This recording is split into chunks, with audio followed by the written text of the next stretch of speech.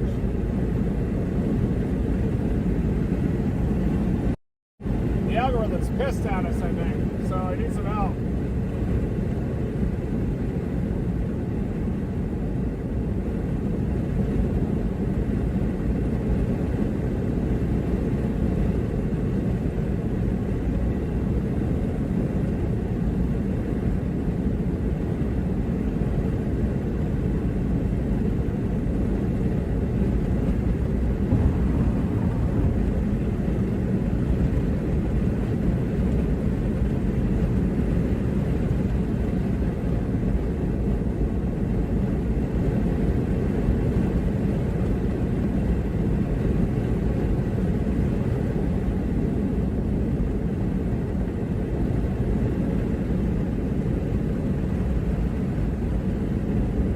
Hey, Bud Phillips.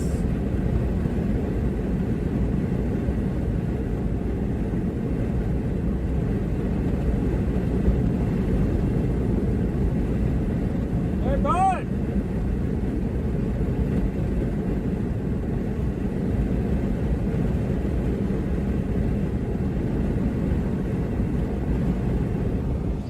Bud was our medic in Storm Chasers.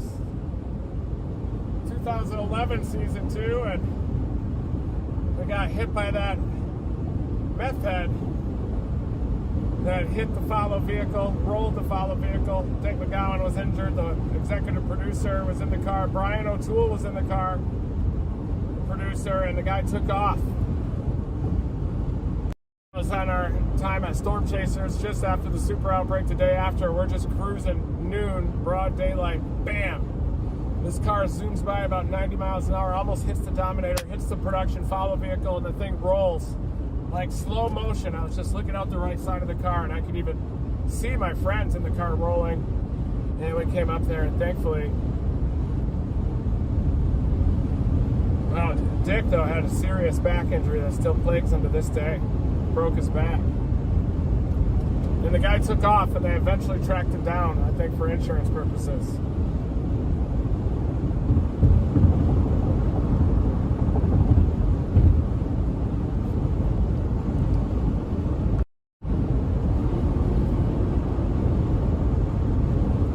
Yeah, I like that Renegade south of Forest. It's probably the one near Monticello. Another cyclone is a little bit decoupled, but it's a healthy storm. It's got a lot of mass on it.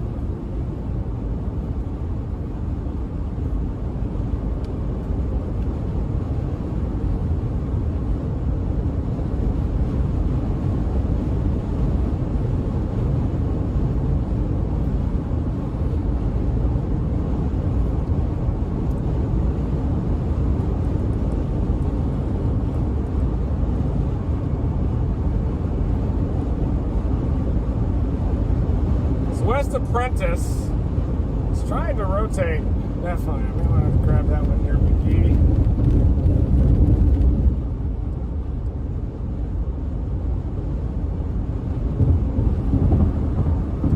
Targeting that kind of McGee to Bay Springs to Meridian area, I think, that corridor. Starting to get an RFD starting to form there. West of Silver Creek, Mississippi.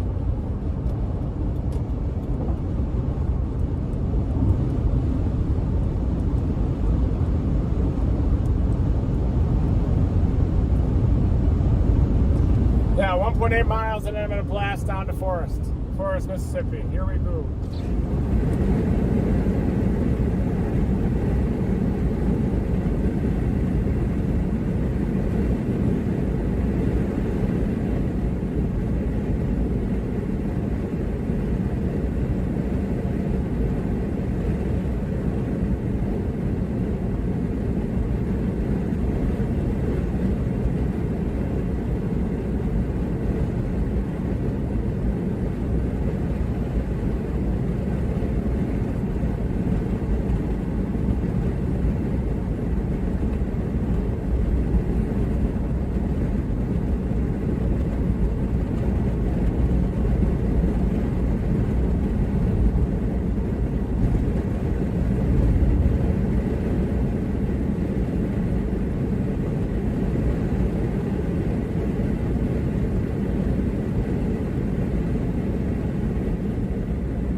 Ba ba ba ba ba ba ran.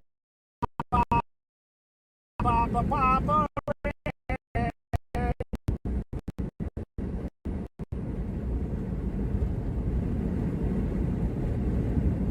Yeah, that's down near Monticello. Bay Springs zone looks good.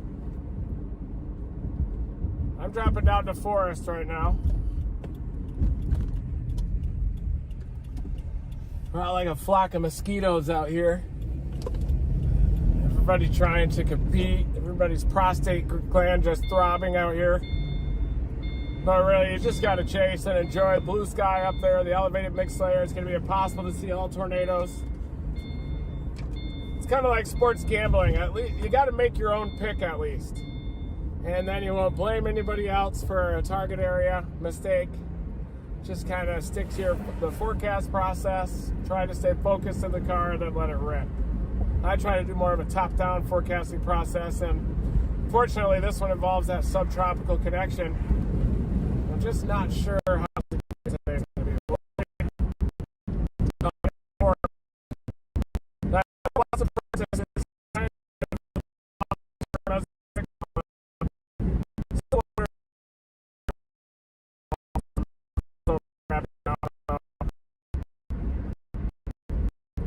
Could even end up being the storms west of Greenwood. Or maybe southwest Meridian, but what a mess.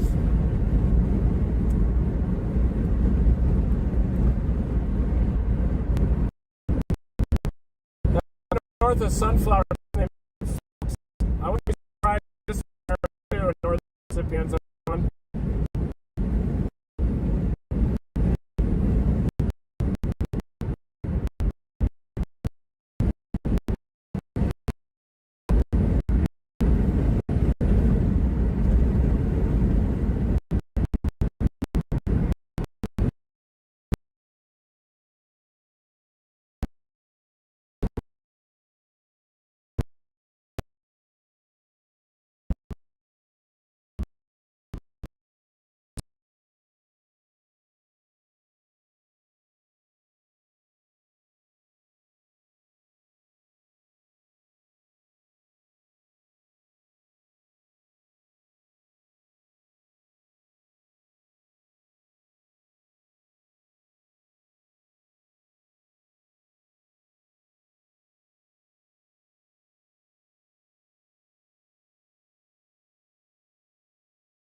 equipment south.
South and on B35 South.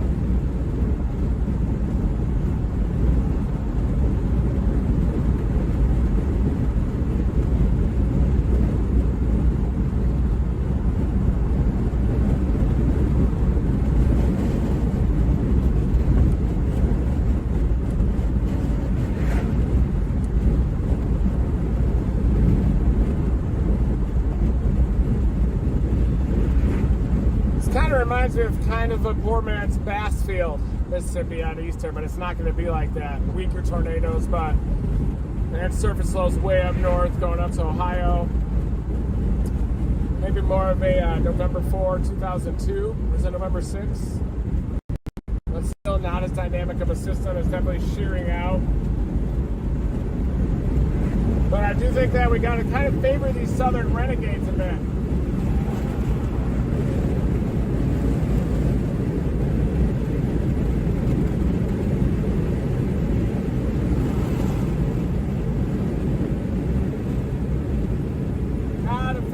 Southern Renegades.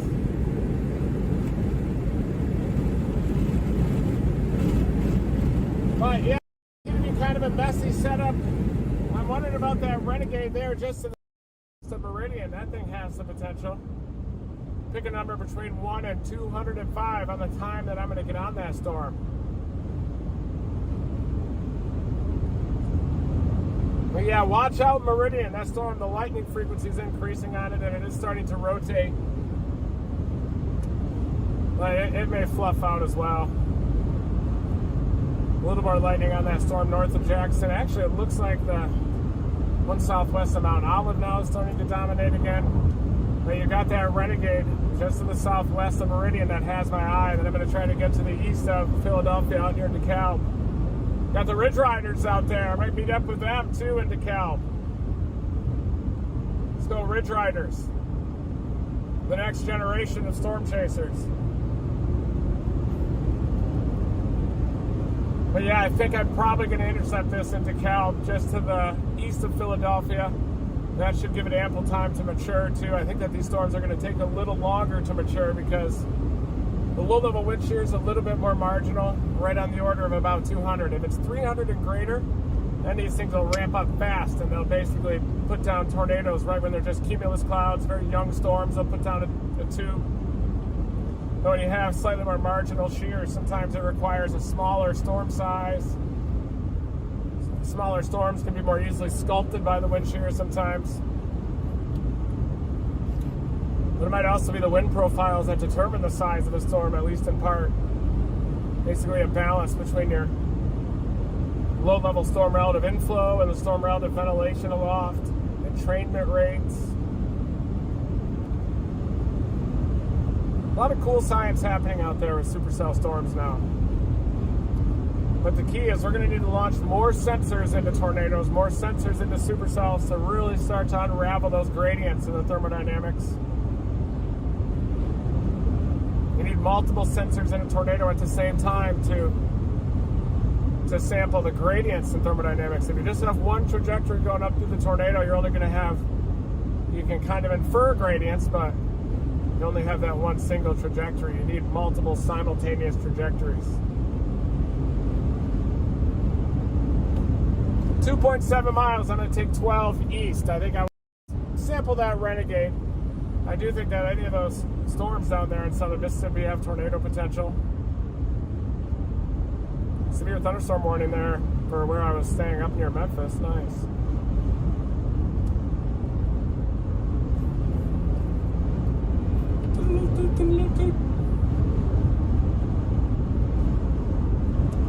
It's got a lot of lightning on it.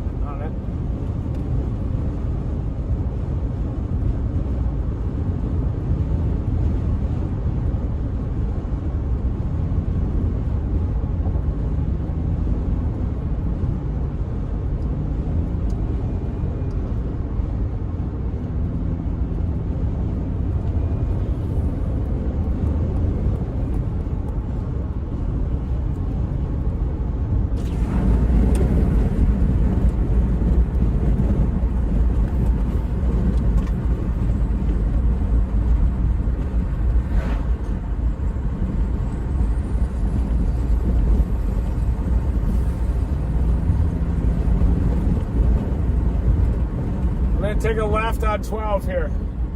Coming up in about a mile. I like that Renegade west of Stonewall, southwest of Meridian right now.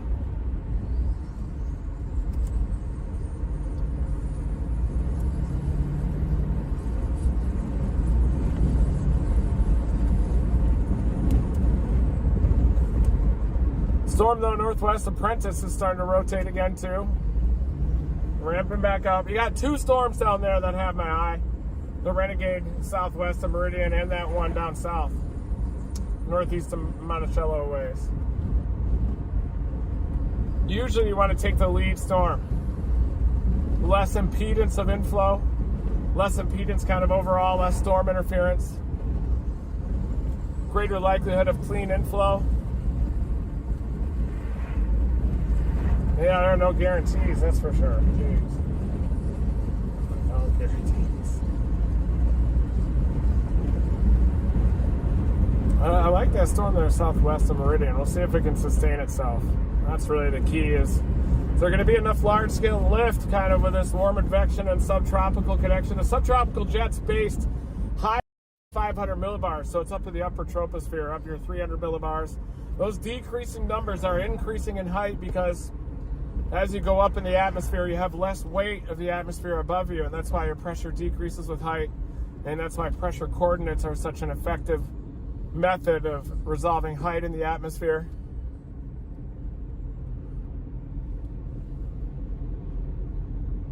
Up near 500 millibars, that's kind of where I start out with my trough analysis. For some reason up there in the mid-levels at the level of non-divergence, it's just a really good spot to analyze trough shape. If you're looking at the subtropical jet though, you probably want to go up to about 300 millibars, a little higher up. The subtropical jet maxes out a little, the core of it's a little higher than the polar front jet.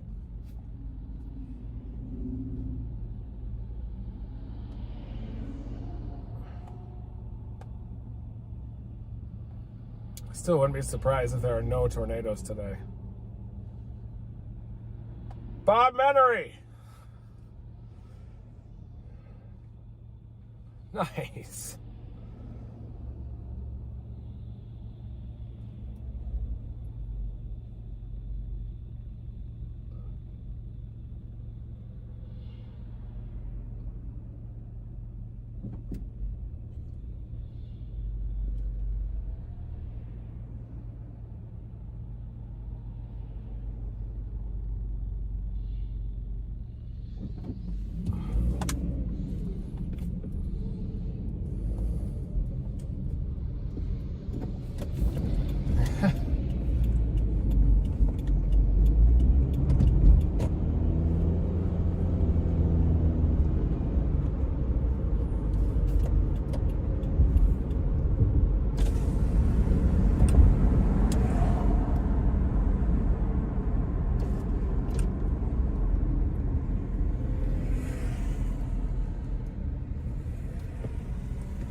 That Renegade is starting to weaken a bit.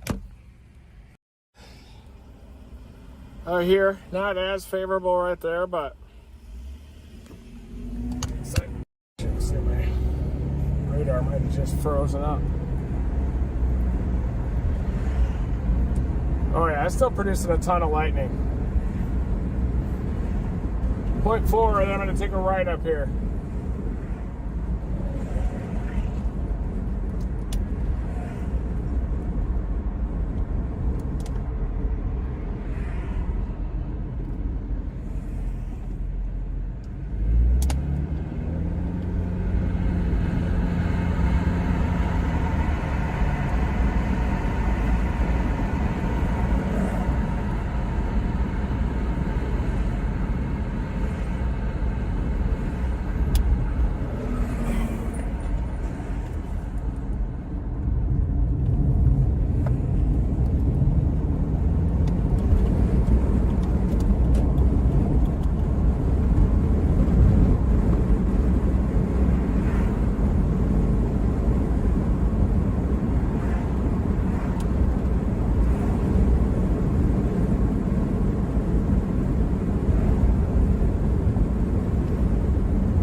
Storm's turning right there, south-southwest of Meridian.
one south of Meridian has what it takes.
Official.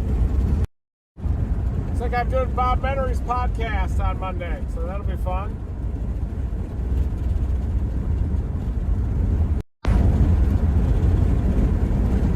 You guys don't know Bob Menery, you should check out his content. It's hilarious. He's got a golden voice too. Does a lot of commercials out there. Well, voiceovers for sports is what he's really known for. Sounds like a Monday Night Football voice. Should be fun. At the Ripper Magoo podcast.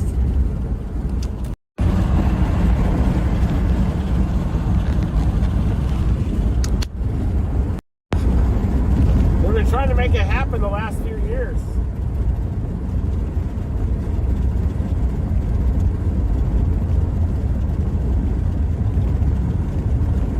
Yeah, he's gonna do a storm chase after that.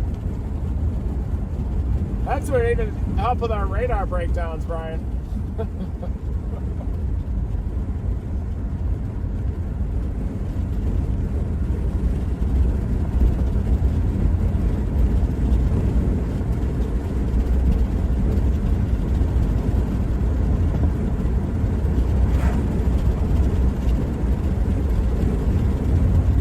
Storm west of Mount Olive is really fluffing out. In fact, all these storms are kind of fluffing out a little bit, for lack of a better word. The one west of Enterprise, Mississippi, I think, is that Renegade, but it's just taking its time. You might just see these bubblers all day today and then not get any tornadoes. That could easily happen too.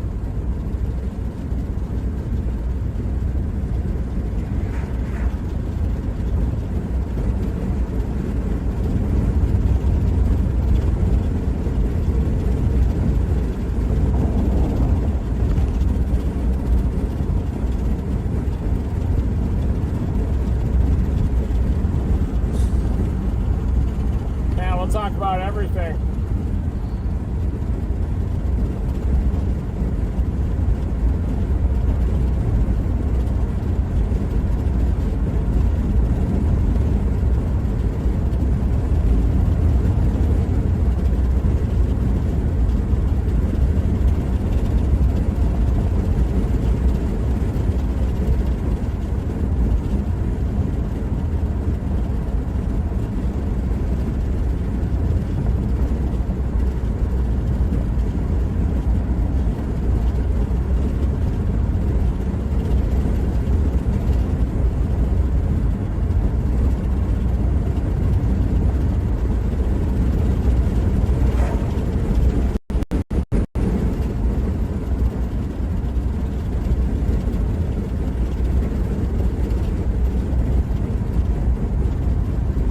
Headed to that Renegade. I'm 60 miles out from Meridian right now.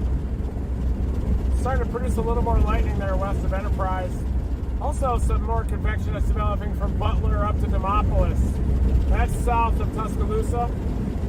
Maybe that'll mature as it lifts up a little further north, closer to the I-20 corridor.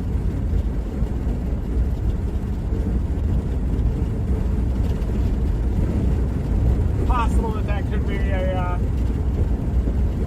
chase.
Turning around, going back to Duck Hill.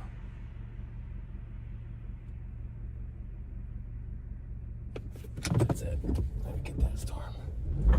I'm sick and tired of these Renegades. They look like ass.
Toward Duck Hill now.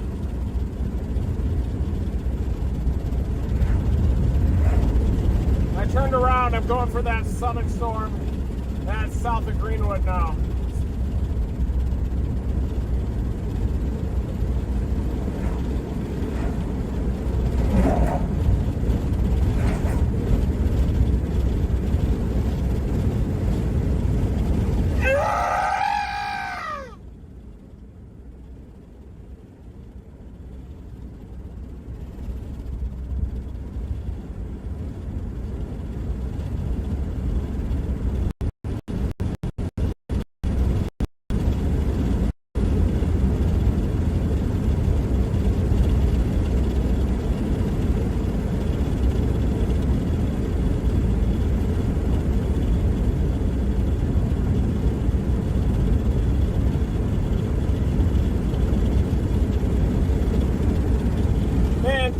Bob Menry for the invite. I'm so excited for that. I'm a big fan of Bob. It's hilarious.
Typed in Winona again.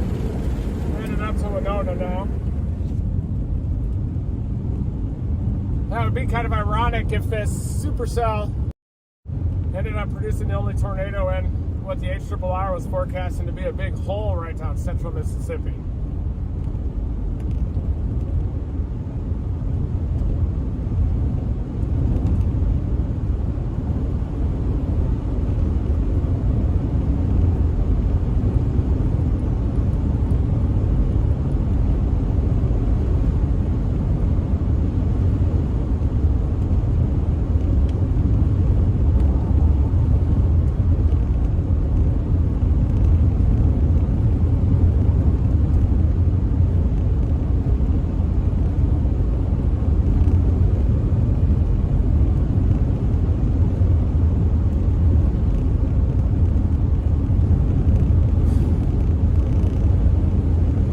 Low-level jet. I think this storm does have a chance.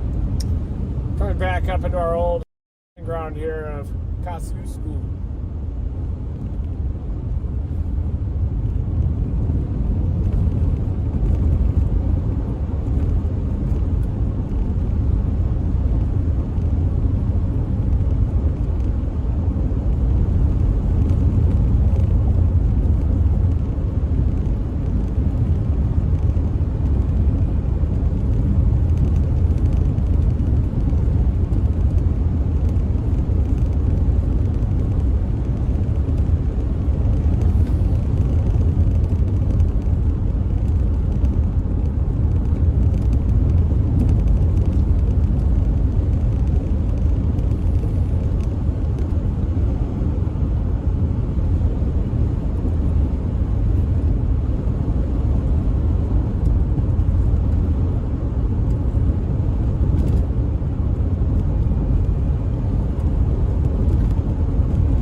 Coming down here, that matters. That's a big deal. And the temperature started decreasing as we came back south. The temperature is now at 73 degrees as I'm trying to head down toward those renegades. All of that is being factored in right now in this decision as a field meteorologist.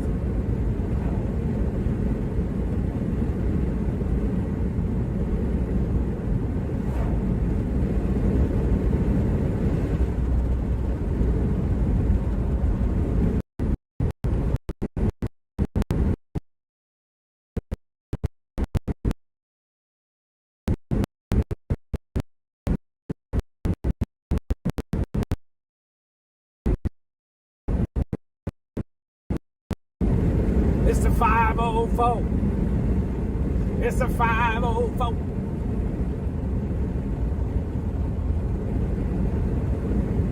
Woo!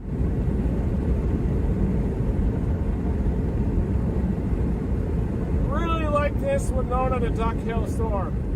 We'll see what happens, but I think the southern end of that boat might end up doing something.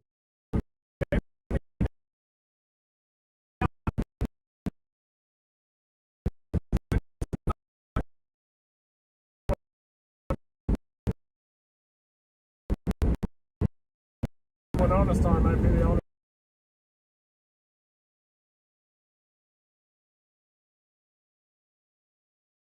Good, y'all.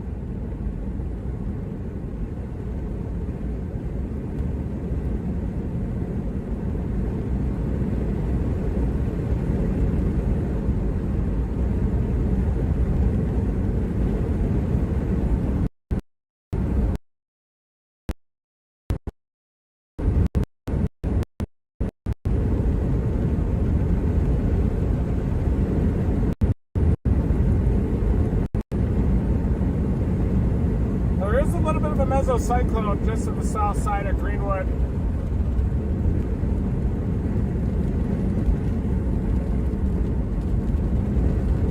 Storm looks compact. It's split. It's got a lot of lightning. Space. That's where we're headed.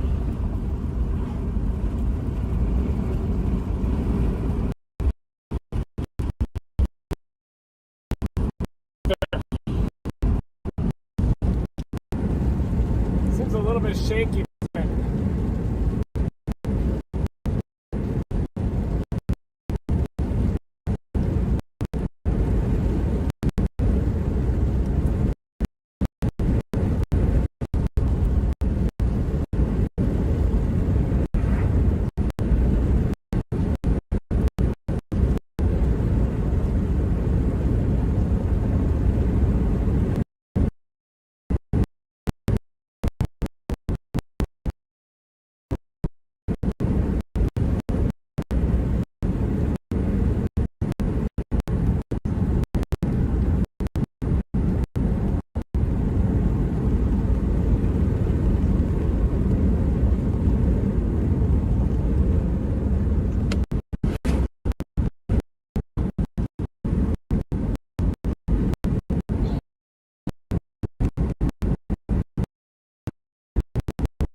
There, you can see those blue skies looking north out ahead of that storm. Looks a little bit better.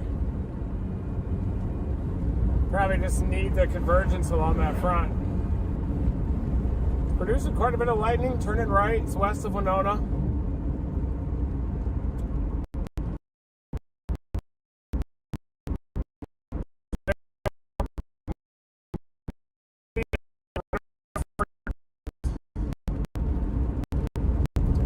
Little beam shapes.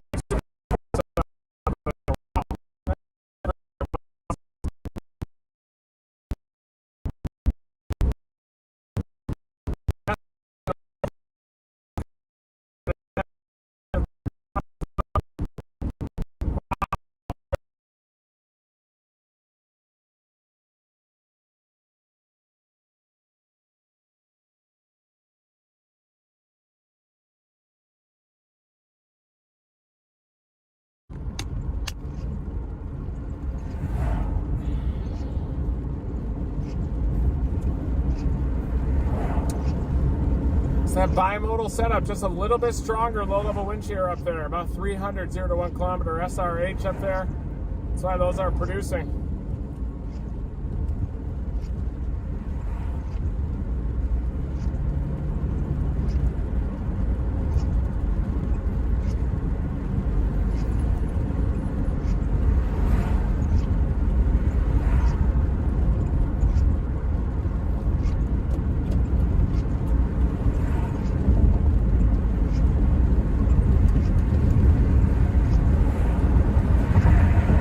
get gas in Winona up here, but look at that blue sky out ahead of the storm. Kind of getting away from the grunge a little bit. You're seeing a lot more blue sky. We're getting a little bit of rain from that cluster back to my southwest now.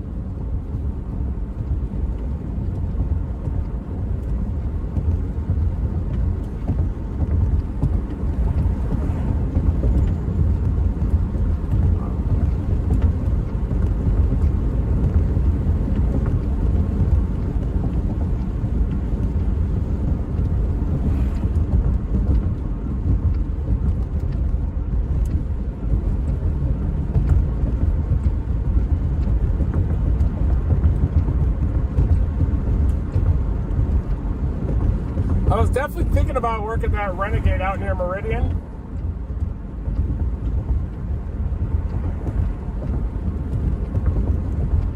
Man, I just don't know. It just don't seem like they're doing anything, do they?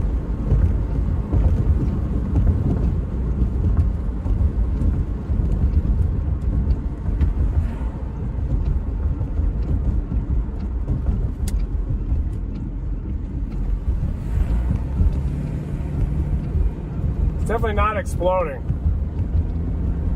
Not a ton of lift out here.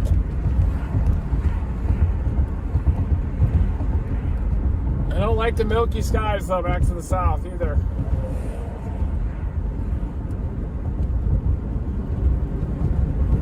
The lightning frequency is increasing on the storm. It's right over Greenwood. I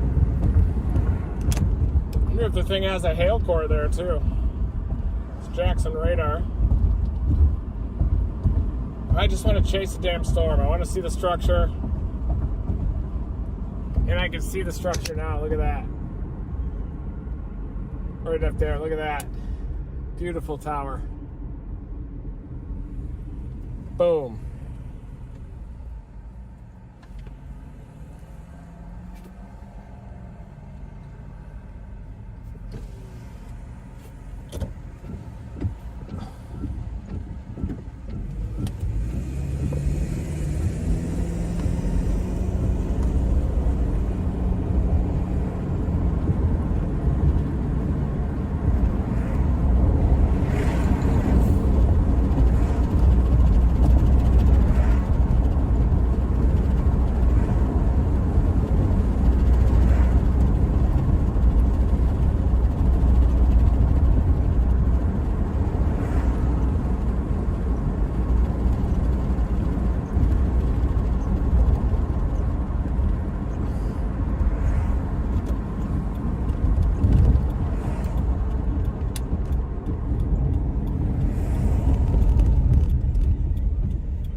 Just like the shape of that Greenwood storm and its scale, the size of it.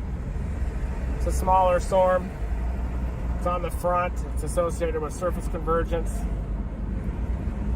Just don't buy these Renegades. They look terrible. Need a little bit more lift back closer to the trough.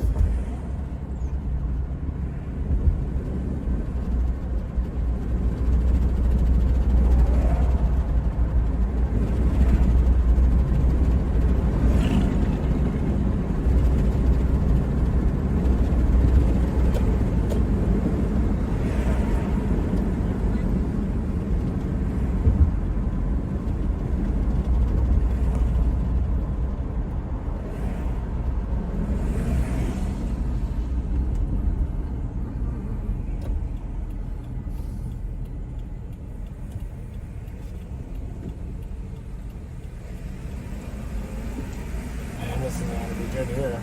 Wow.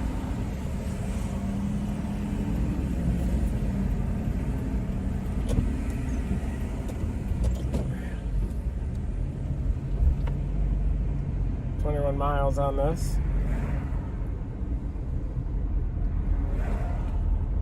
Ooh.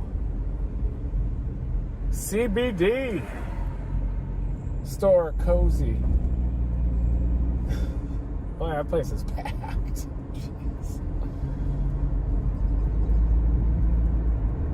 Uh-oh.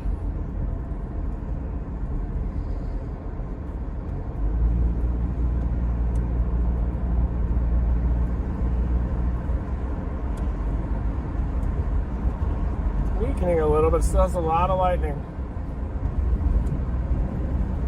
See, I think it's got a good shot of intensifying. Show you a look at our target storm. You'll see my leg too. There it is, right up there. We'll bypass that little storm near Lexington. Lightning frequency is a good way to look to see how intense the storm is, and the lightning frequency up there near Greenwood is definitely a little better than some of the other storms. And I think the environment out ahead of it is probably decent. I think it is heading up toward Duck Hill, Granada area. I'm about 30 minutes from Winona. Storm motions are pretty manageable.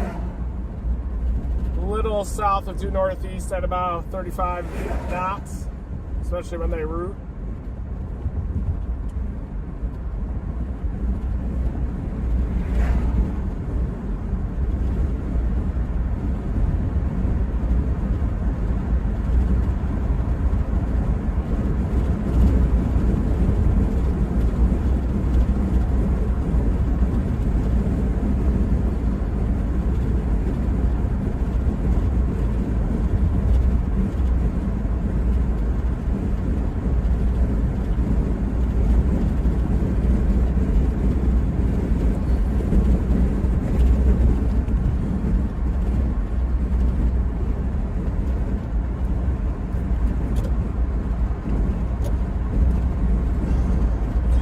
Going for it if there's a window here. Let's see. Nope. Not doable.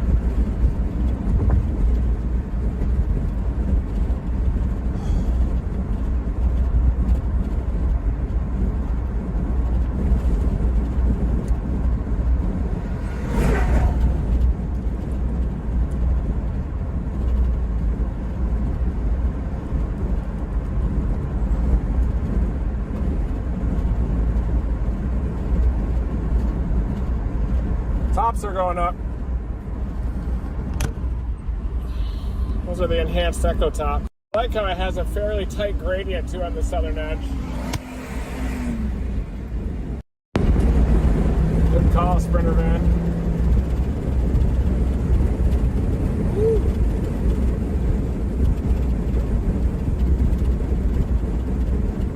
These are the highest echo tops anywhere right now.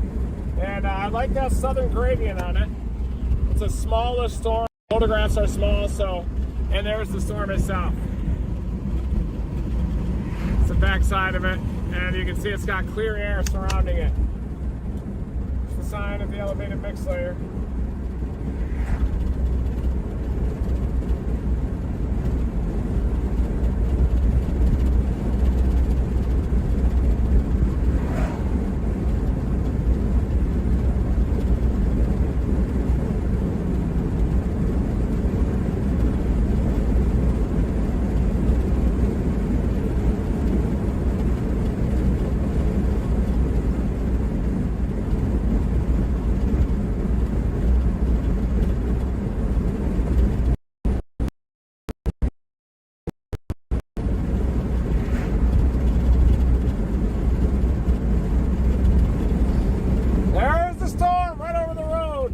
Dominating again! Thank you, everybody. Hit that like button if you like dominating. Woo!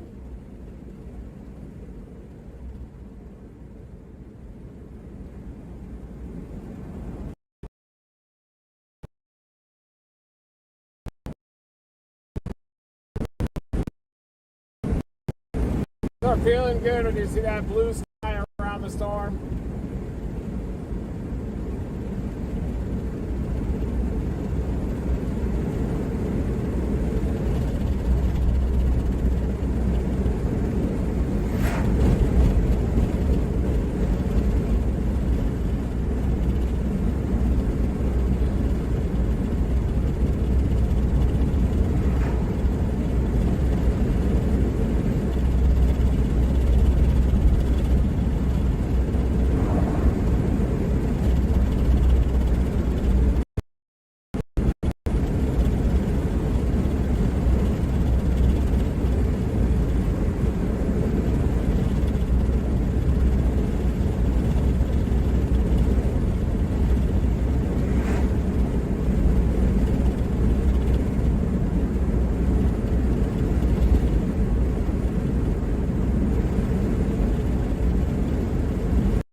glimpse of that storm structure there. We'll get a better glimpse once we get a lot closer to it.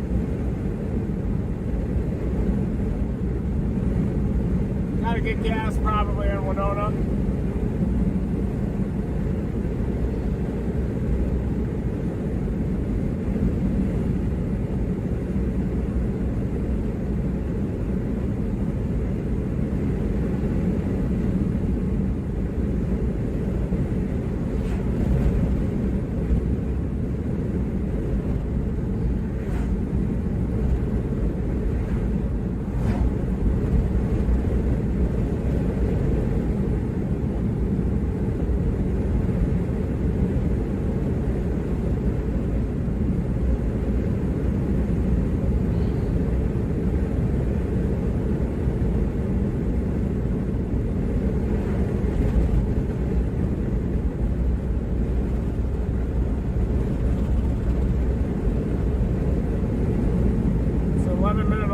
Echo top.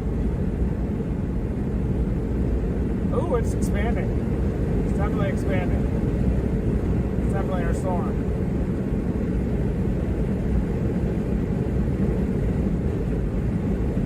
It's got a lot of lightning. I think it's going to go severe pretty soon, just west of North Carrollton.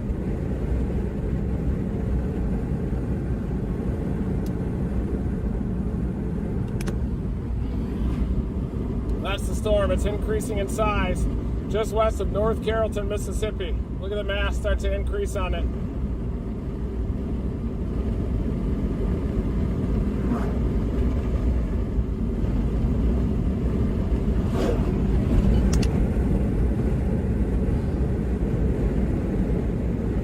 It's like it's starting to merge with another storm too, just off to its south. Might take a little while for that one to go.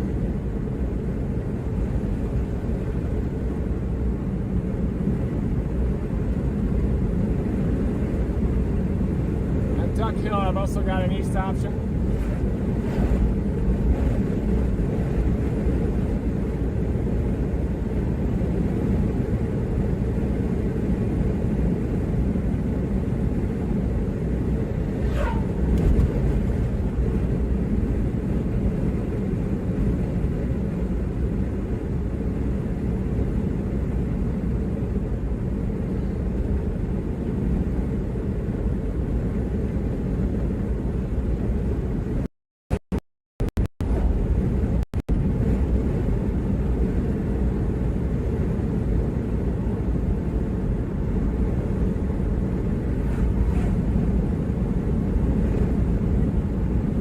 Thunderstorm warning, I think.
tornado warning. Doesn't look that impressive, but it's possible.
Quite a bit of lightning too.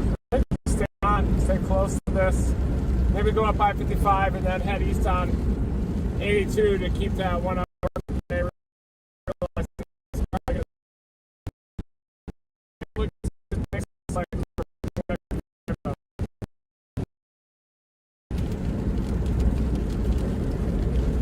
Producing some decent rainfall.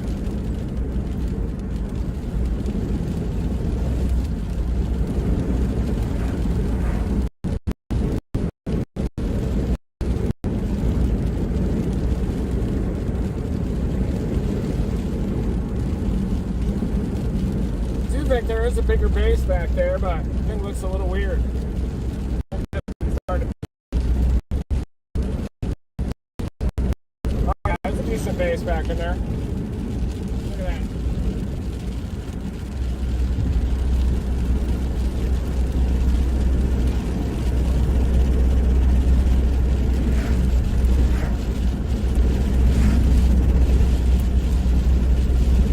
Tornado warning continues in Bay Springs. Get your safe place.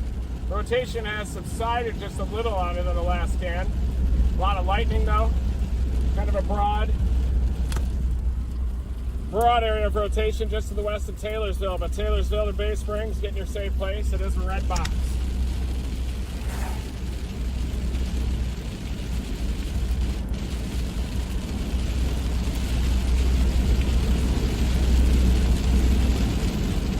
Might just kick gas here really quick. Top it off. Watch this base evolve too.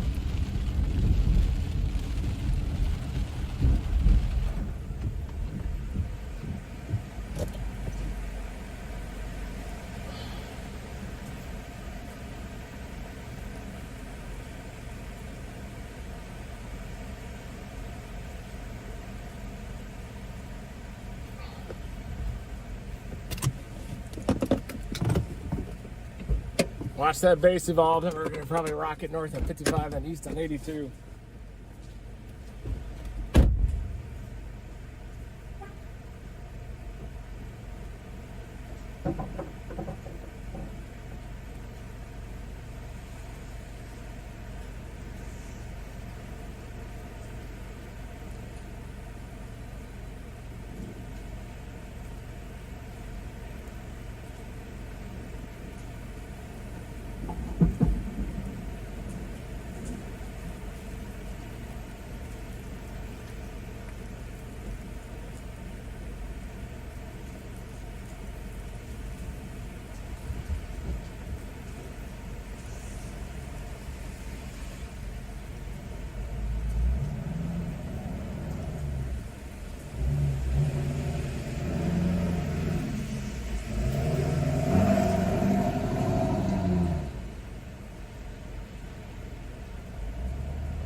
Okay. We'll take 55 north. Check out my credit card.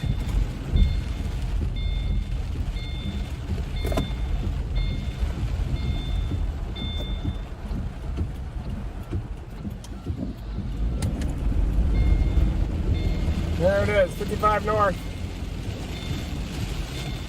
Tornado warning continues though for Bay Springs. Be interesting to see what that storm does. Kind of has a broad area of rotation. Storms I'm on don't look great though.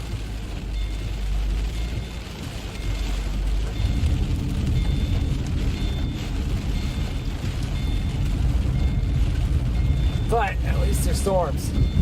Thunder showers, thunderstorms. So let's chasing storms. That Bay Springs one does have kind of a broad area of rotation on it.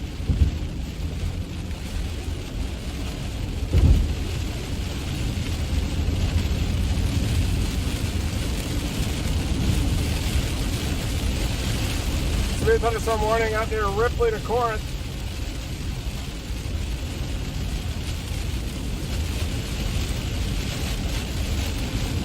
A nice healthy storm, tornado warning up in western Tennessee. One up in the northeast corner of Mississippi has a tight couplet. Man, west of Ripley. Look at that.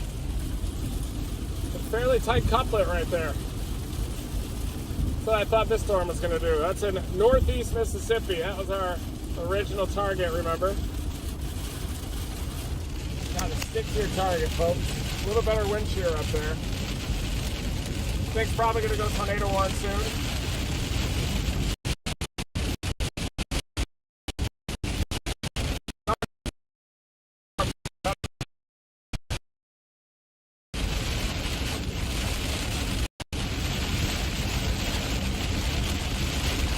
Storm we're on actually has higher.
Tornado warning up near Ripley now.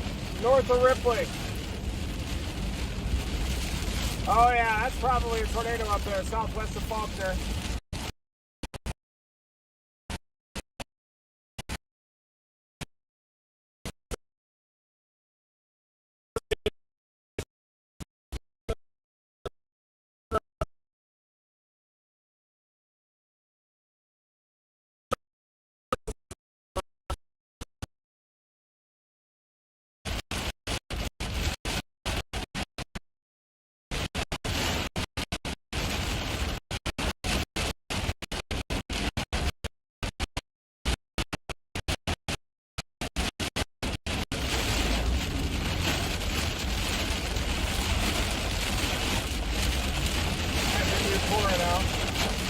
Stay up with this storm. It's obviously got a fairly intense storm.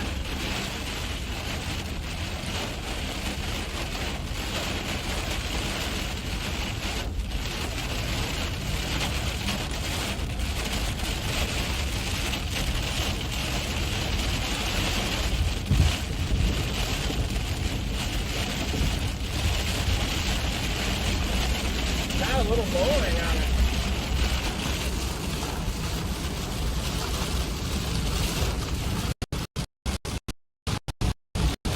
Little one. It's behaving like a left split. It might be splitting.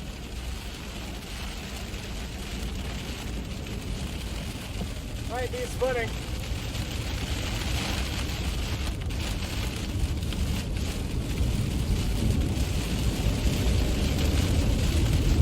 I do think it's splitting.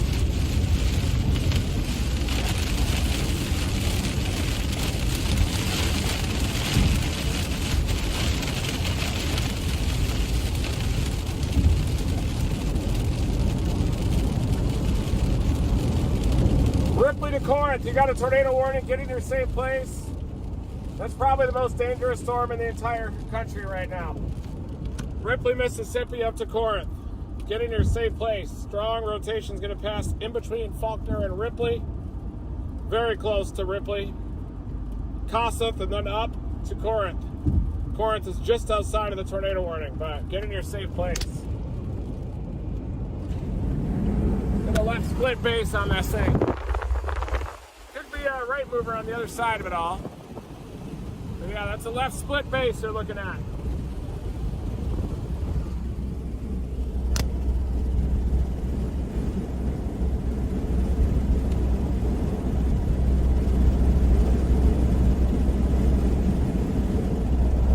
Severe. Probably from the left split, of course, but our storm is now severe. Look at that base up in front of us. That looks interesting. It's like a wall cloud up there.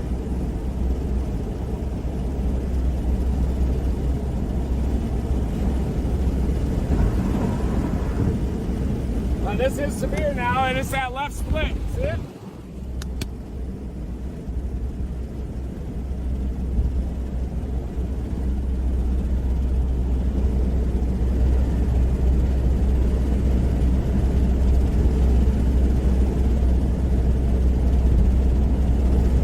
An incredible wall cloud up there out to the left, don't you? Look at that. What the hell is that?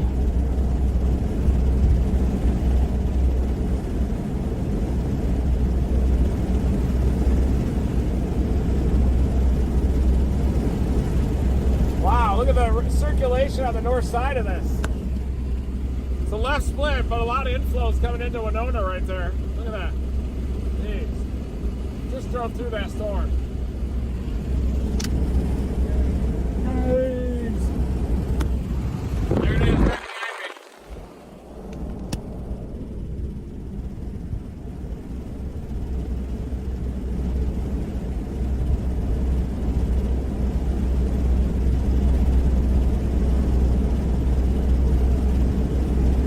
New tornado warning for Savannah, Mississippi, too. That northeast corner of Mississippi is going nuts.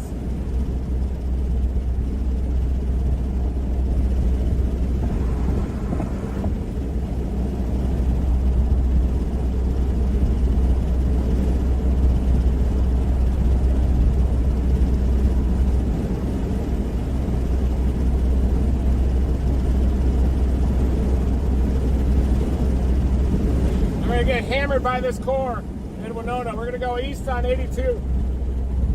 Here we go. We're gonna get lit up by this left split. Watch this. 1 mile, we're gonna go on 82 eastbound.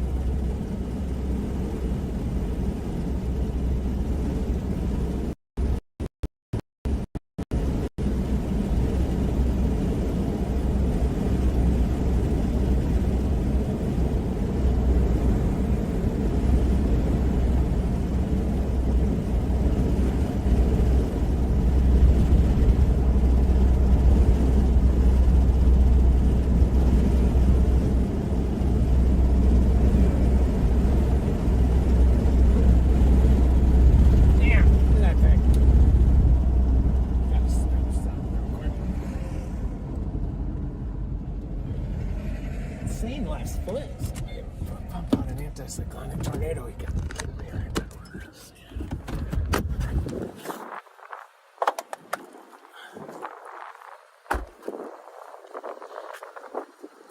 Things got rotation. I produced a left split. Looking at a severe warm storm, a left split here just coming into Winona with some very strong winds. Even some anticyclonic rotation right there where you'd expect it. Big inflow just triggered this severe thunderstorm warning. Here it comes. We're going to go a little east to intercept. Strongest core passing just east of us.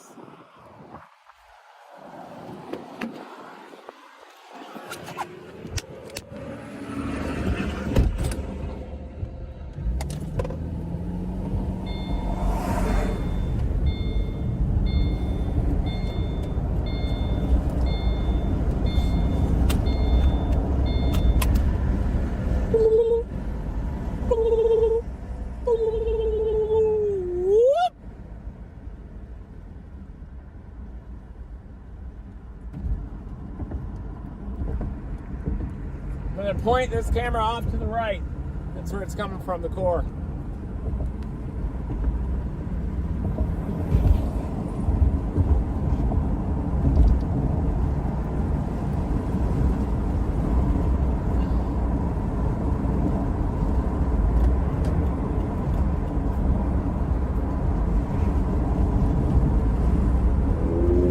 Must be some straight line photographs out here. Favors the left mover too. It's coming into downtown. Look at that. I'm gonna get it on 82 just east of Winona, I think. It's got a shelf cloud on it. Crazy wind bag.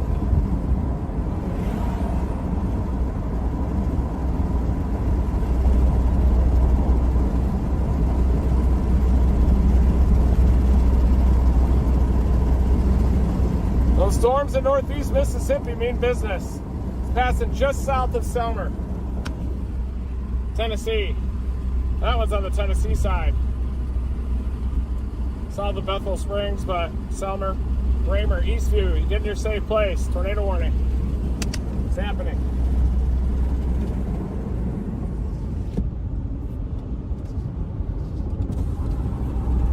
I'm gonna should try to intercept this left split, I guess.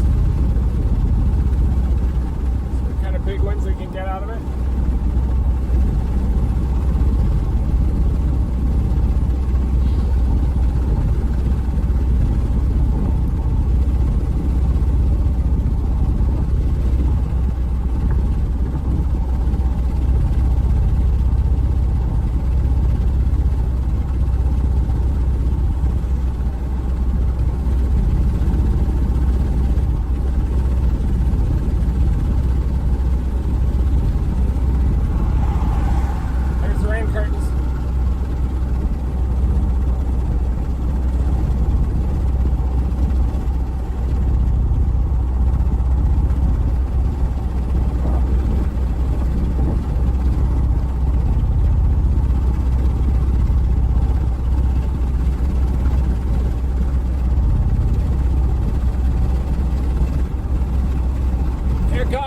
Advancing fast, big winds coming.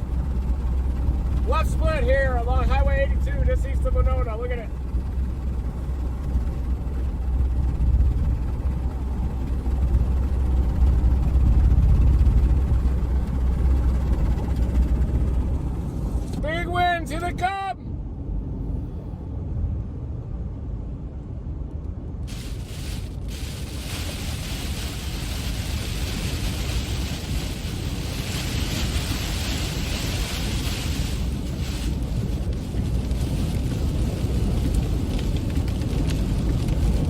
two lights just ahead. They must have got hit by the windbag up there.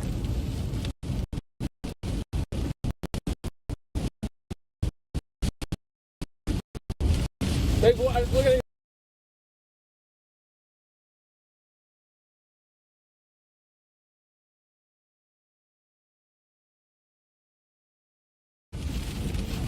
Wow! Probably 60 mile an hour southerly.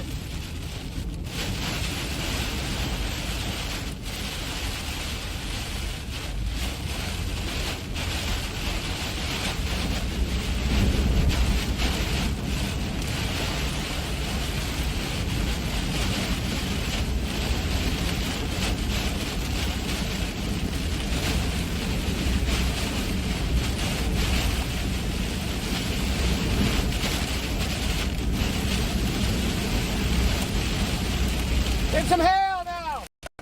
Here comes the hail!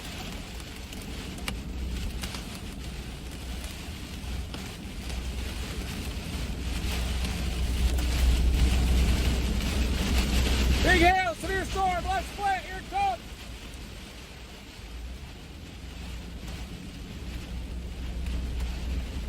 Oh, careful that truck.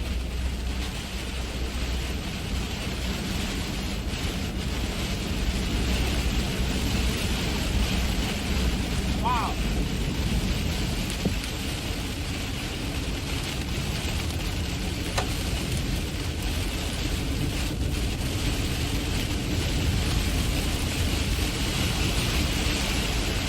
Really potent left split.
Storm east of Faulkner now is still tornado warning, and the one headed towards Savannah, Tennessee. Savannah, Tennessee, get your safe place. Storm is headed from Selmer up towards Savannah. Faulkner up toward Corinth. Stay in your safe place, Corinth and Savannah. Savannah, Tennessee, now to Corinth, Mississippi. That's right near the Mississippi-Tennessee border region.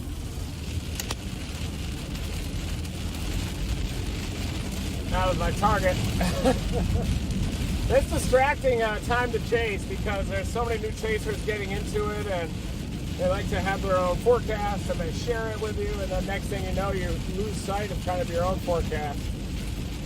But it's kind of fun times with all the sharing that's happening and everything, and a lot of learning too. It's awesome. A lot of learning in the chaser community that's happening, including myself. Always learning out here. Tornado warning up near Gorman, west of Nashville, Dixon. Watch out.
Headed toward Columbus too, guys.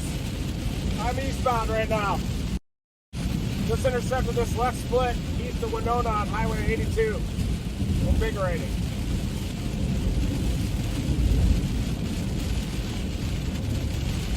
Oh yeah, I'm eastbound right now on Highway 82.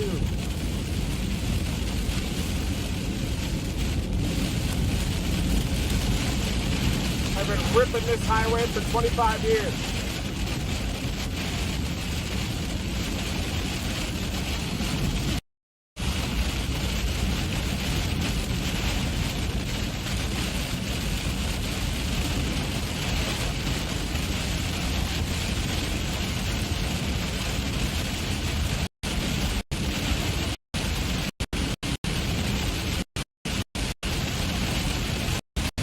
That's what I'm on right now.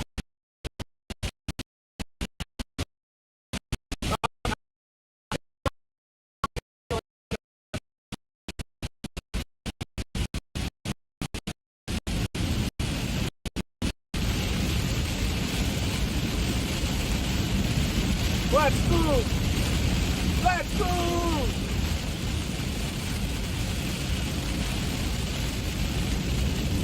Come on, Dan, get up in there! Get up in there, Dan!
Big windbag!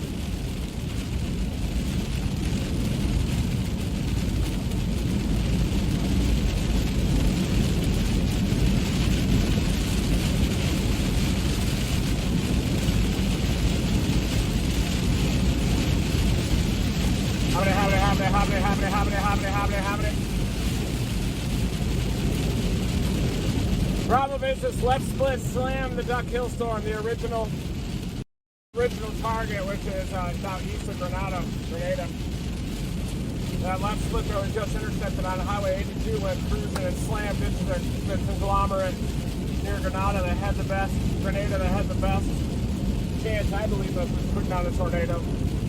Unless this left split left behind a right split, but I don't see one. Sometimes you can look down and see a nice base down there.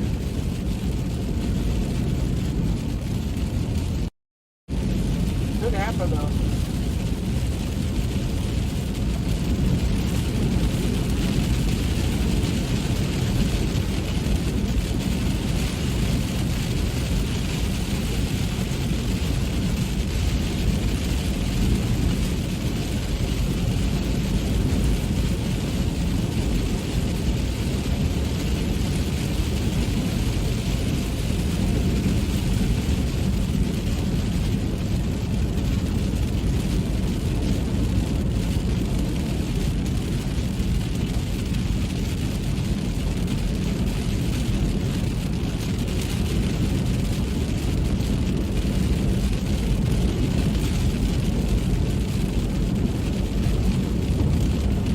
Still cruising east.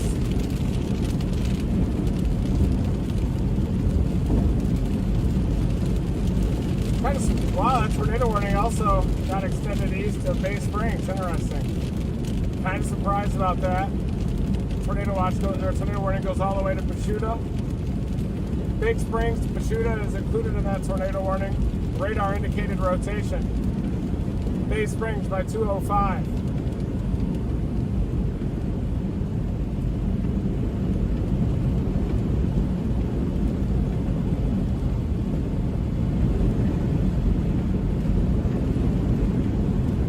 Multiple tornado warnings up there in central Tennessee, everybody. West of Nashville. Watch out. And those in the northeast corner of Mississippi, Corinth area, moving in towards Savannah, Tennessee. Watch out, Savannah. Get in your safe place. Should already be in your safe place, Savannah.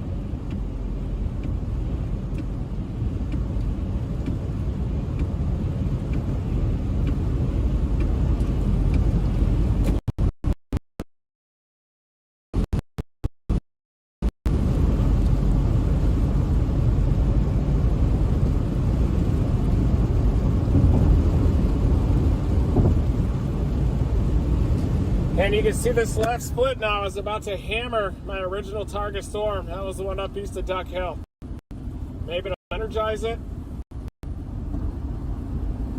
Usually they just destroy them, but maybe it'll just increase the overall mass of that storm.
I'd probably get up north and get back on that storm, but it was definitely, it had a merger of an updraft, and now it's about to get slammed by that left split that we intercepted.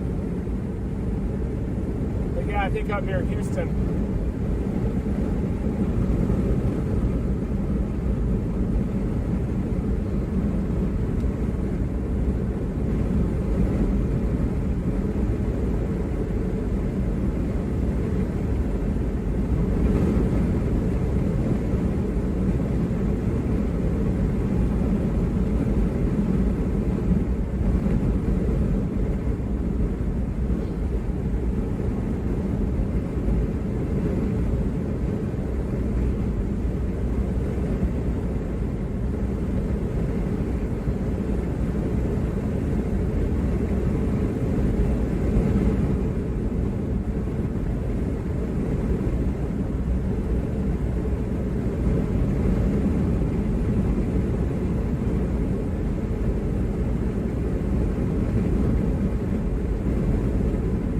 Intense left split, supercellular wind bag.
up toward Houston, everybody. That's my target right now. At Mathiston, I'm going to head north to Houston, Mississippi to intercept this cluster of storms.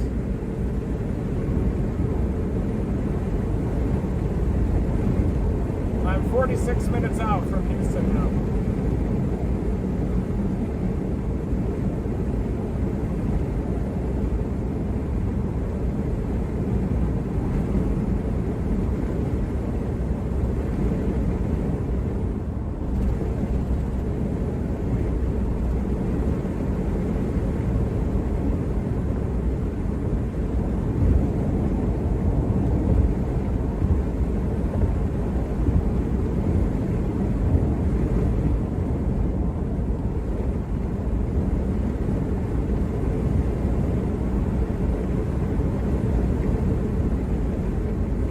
According to the BNA Raywanson, the wind increases to 55 knots at about 1.5 kilometers above the ground. Tornado risk up there. Corinth, northeastern Mississippi. Maybe the conglomerate that we're about to get on, long term at least. I'm going to have to head up toward Tupelo, maybe even northeast from there. Tornado warning west equipment, I don't think, probably doesn't have any tornado potential. I think most of it is shifting toward northeastern Mississippi pretty rapidly.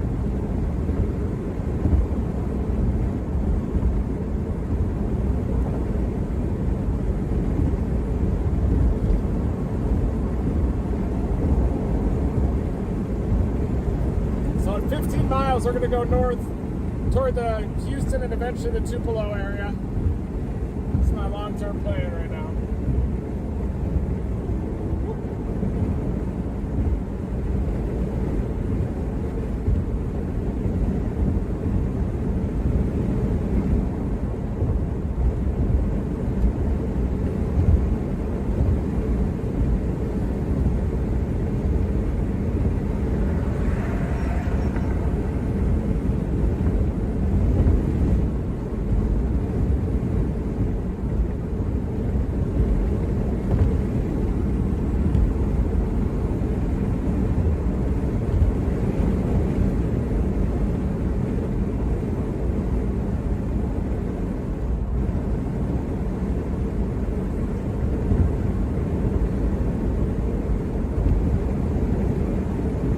Miles to the Aurora now.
on this chase, I am headed up toward Houston and Tupelo. There's a new mesoscale discussion up there. Tornado threats ramping up, and a 55-knot wind was measured at about 1.5 kilometers above the ground out of the southwest. So there's a lot of wind shear up there. Instability is a little more marginal. That's at about 300 joules per kilogram mixed layer cake. But with all that wind shear, highly tilted storms, those are starting to move in. And that storm to the west of the Nashville area, too. Keep an eye on that one. It seems like the tornado threat was northeast Mississippi into southwestern Tennessee. That was kind of the place where I originally wanted to target. If we just went to frickin' Waffle House there.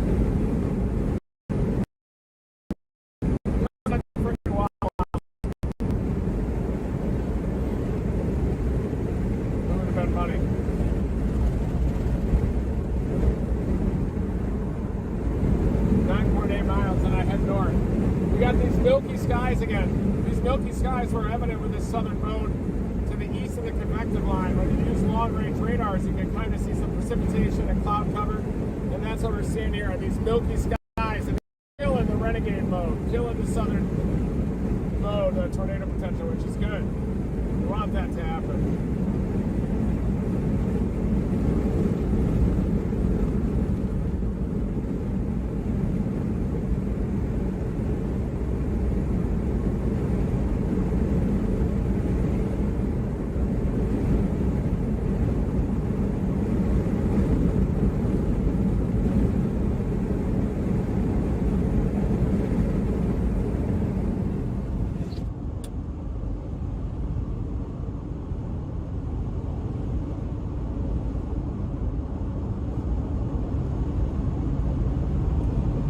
Sounds like Brian's going to hop in the chair and do some radar, everybody. It's good news. And that'll keep people engaged up here. Can show my location, show where I am relative to the storm of intercept.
Okay.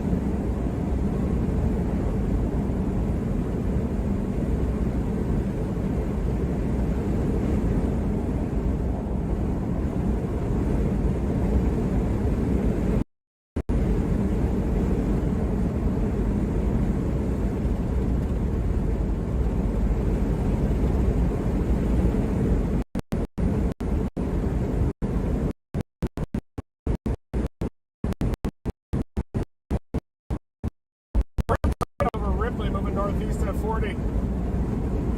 Radar confirmed. That thing was confirmed. Passing just north of Ripley. That was the tornado.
another system come through. A storm south of Calhoun City is trying to do something. I wonder if it's going to make it or not. It'll be interesting. We're going to head out toward Houston.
Head off to the north to get out that storm.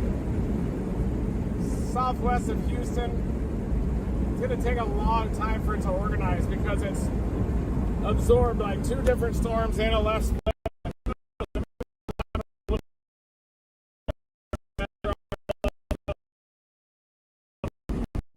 Near Calhoun City.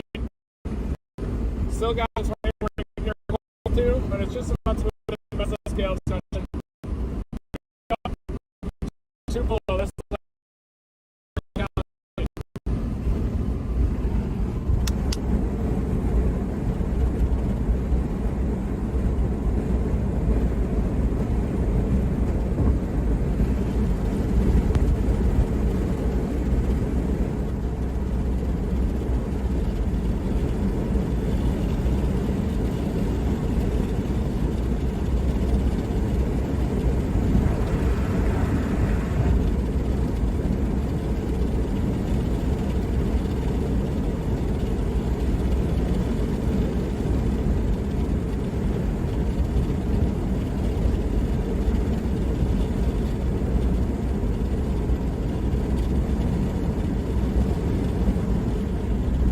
I'm not on the equipment storm, thank God.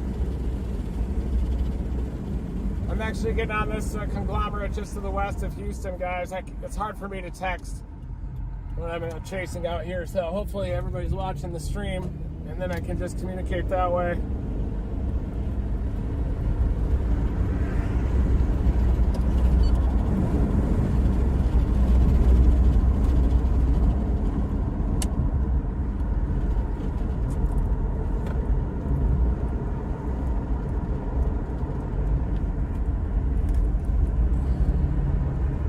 Getting on the parkway, Natchez Trace Parkway. Got to be careful. You don't want to speed on this.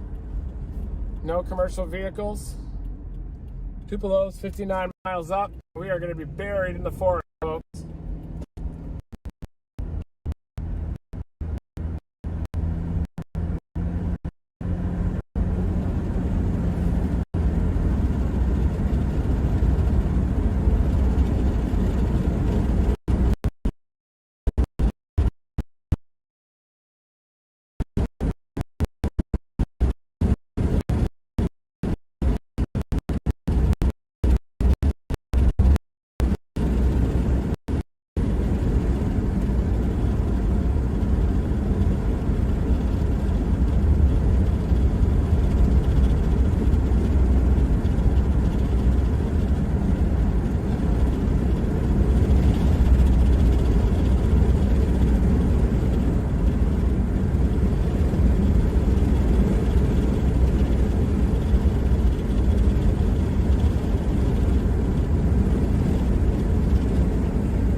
Notice how the winds are starting to pick up again.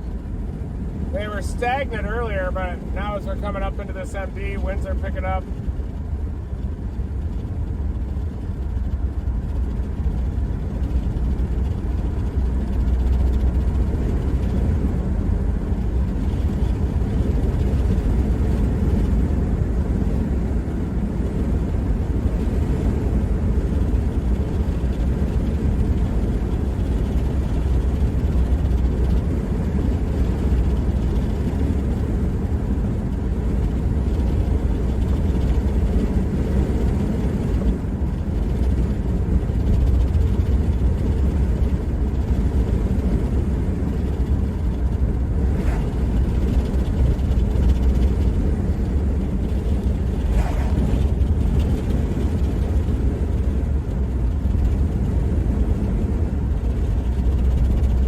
My storm is starting to organize west of Houston. Look at it.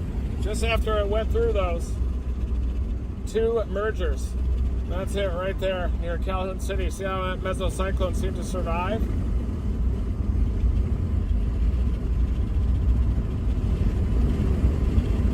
I'm headed up to Houston to sample this thing.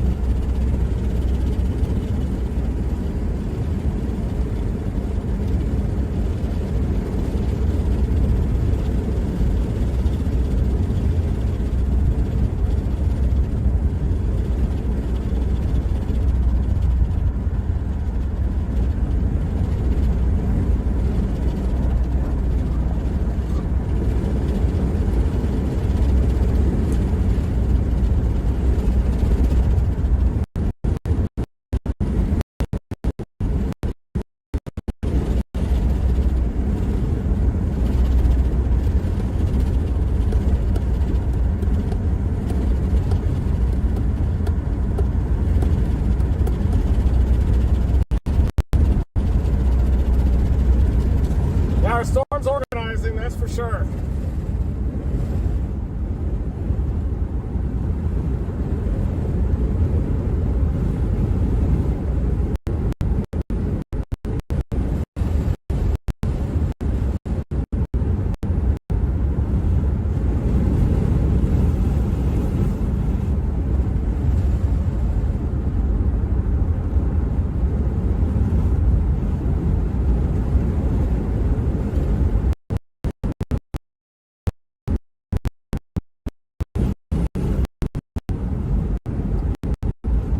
I think it's just over those trees on the left.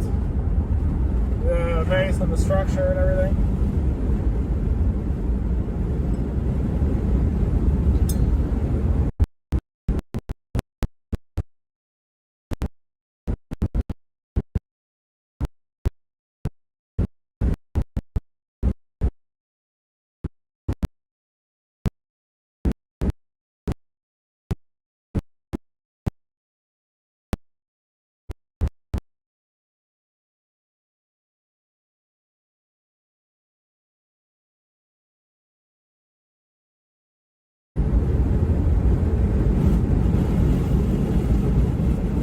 All the storm needs to do south of Calhoun City is clear out a little clean inflow, and I think that it's going to develop tornado. Almost on it. Latest radar is at 223. Starting to get a little circulation on the south side of Calhoun City.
working on it. I agree. Needs to start pulling in some inflow though. It's got to clear that little boundary that's just south of it, I think. Or maybe ride it.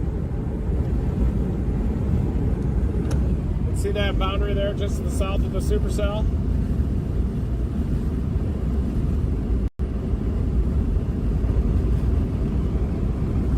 There it is.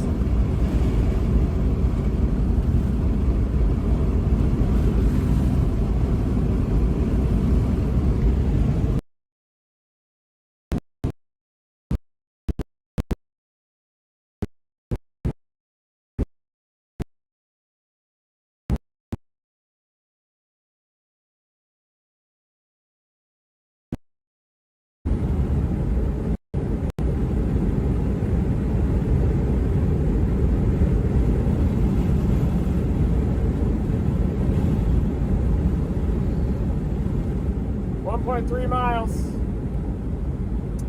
There's beautiful Lime Creek. I always like to come on this road during the springtime when the buds are just bright green. It's a real pretty road for springtime. It definitely is a supercell storm that we're about to get on. If it gets clean inflow, the thing's going to develop tornado potential, I'm pretty sure.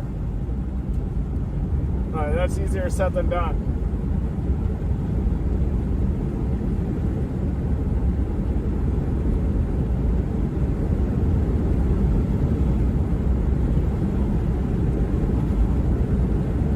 Peepers are out there in the Natchez Trace.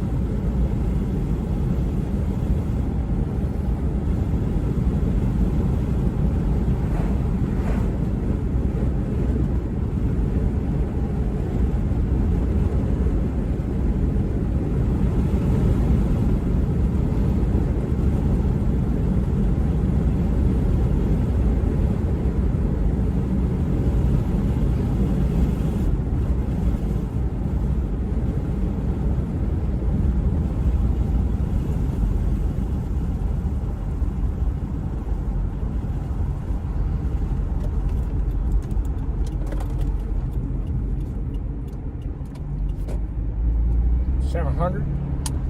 It's trying to peel away. It survived those two mergers, even the merger of the left split, which we intercepted. And it is definitely trying to root. I have to get on this boundary, but it's trying. Yeah, I am seeing that setup next Wednesday that could happen.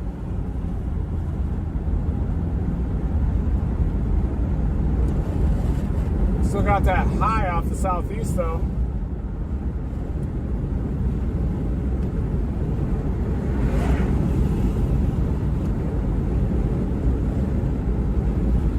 See if we can get visual of this storm at least. Only 13 miles from Houston.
Was a tornado passed north of Ripley, folks. Ripley, Mississippi. Haven't gotten visual of it yet. By this boundary right now to the south of this storm that's near Houston, associated with a little bit of rain, and then we'll have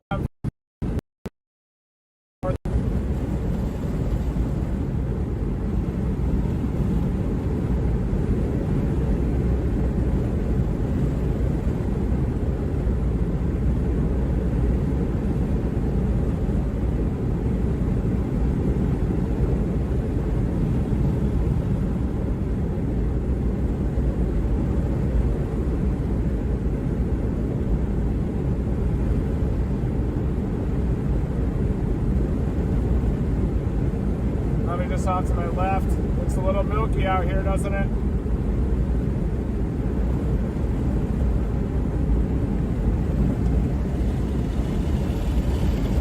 I think I can see this thing. I can see that one back near Eupora too, guys. But it looks too small. Severe thunderstorm warning issued for our lead one.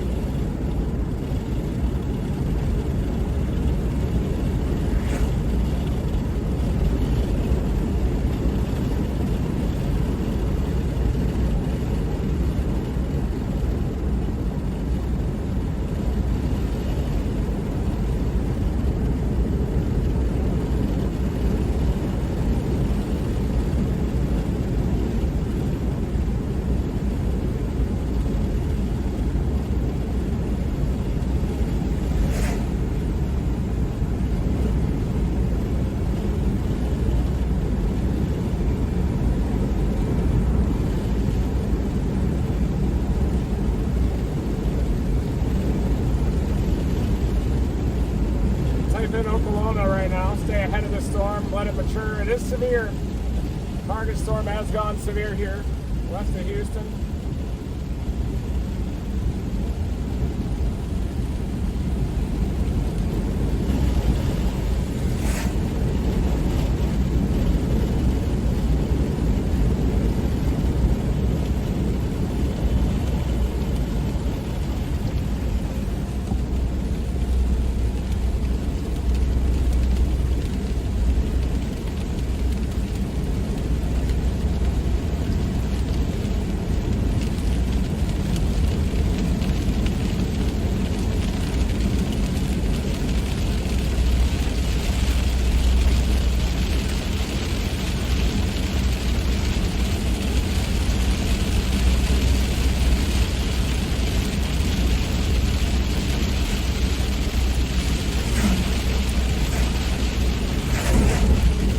So this boundary has a little bit of rain just south of our main target storm.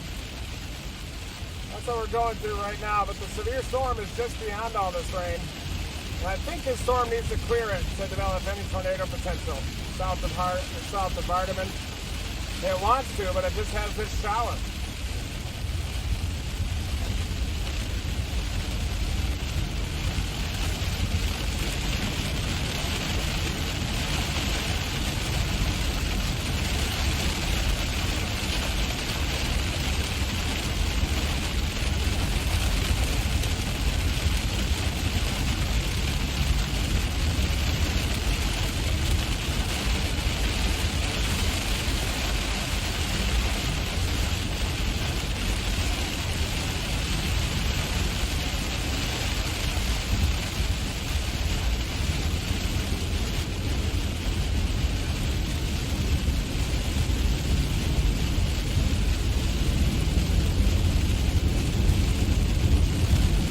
I think that if this storm hadn't merged with the left split, we'd probably be on a tornado right now because it has very healthy echotops, very large echotops. The tornado warning continues to the east of Corinth and now includes Walnut Grove, Tennessee. Radar indicated.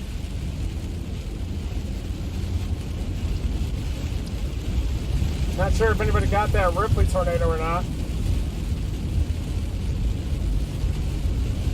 Just south of Vardaman is where this circulation is located. It's broad, but it's definitely going to have to clear this shower just off to the south of it to develop any tornado threat.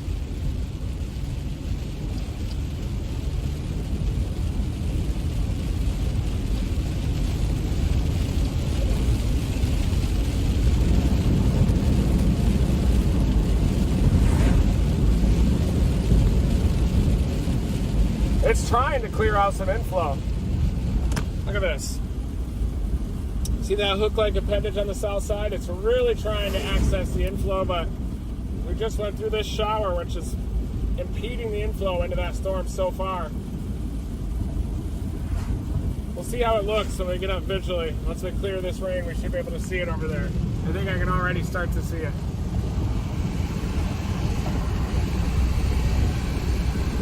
Yeah, there's the base. It has a big base.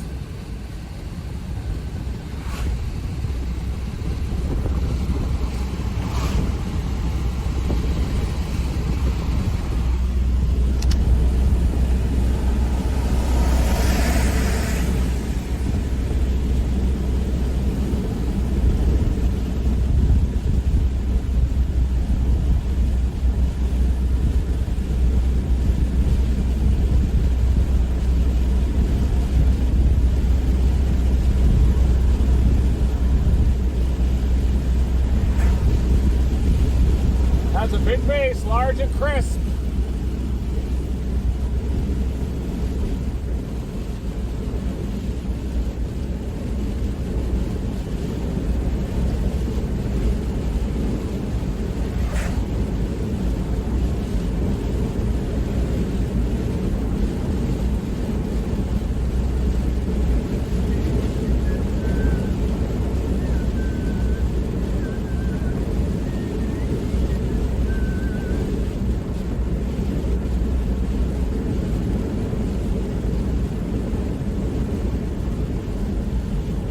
Another circulation up north of, wow, this storm looks good.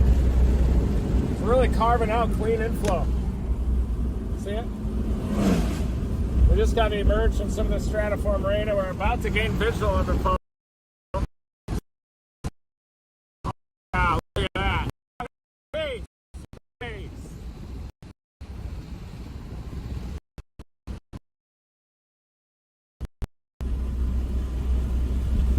It's starting to develop tornado potential. It's severe, big.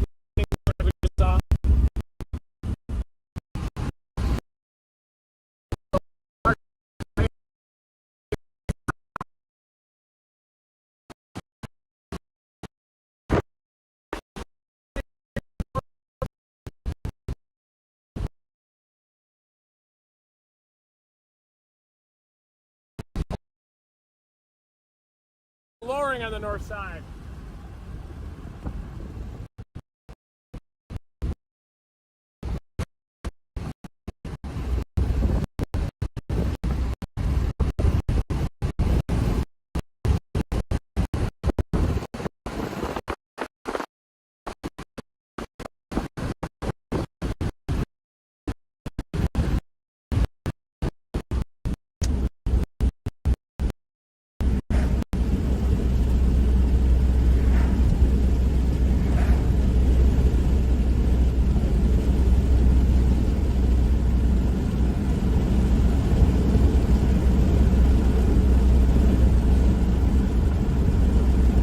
It's got a big wall cloud. Big wall cloud on it. Confirmed. Big time wall cloud.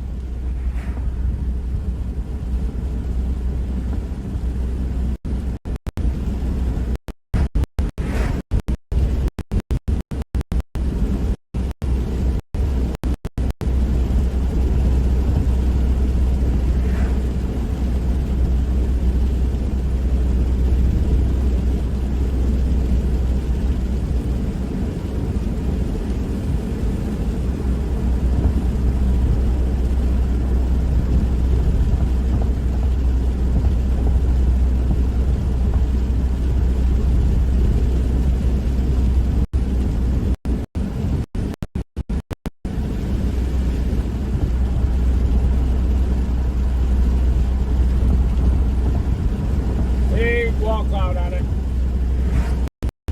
Oh, big lightning! Wow!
There you can see the big wall cloud on this.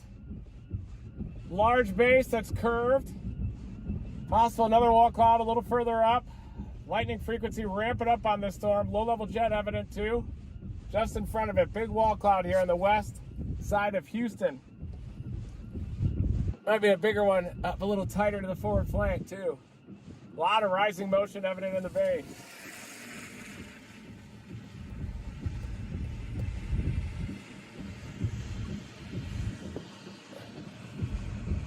Looks like a little streak of rain coming around on the south side.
That's a nice wall cloud. Left to right motion in it.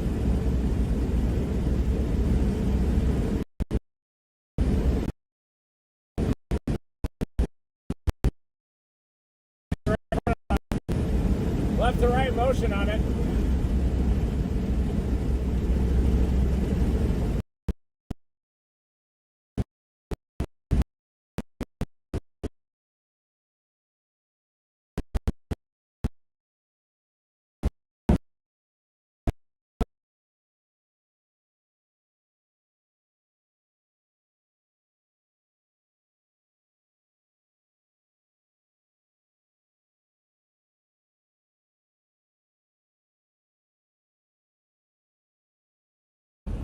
Nice looking circulation off to the northeast, but we got to go up into the hook. It's going to get windy, and then we're going to cut it east. Oh, it's dry. Look at that rain rack. Wow.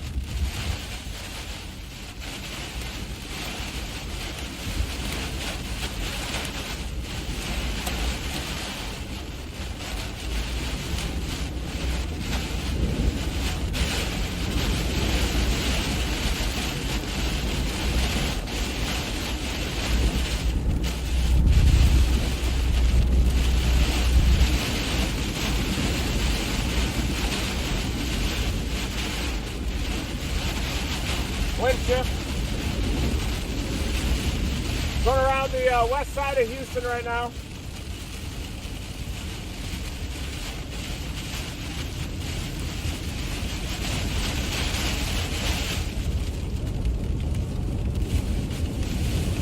Big westerlies here. That's an RFD surge, definitely.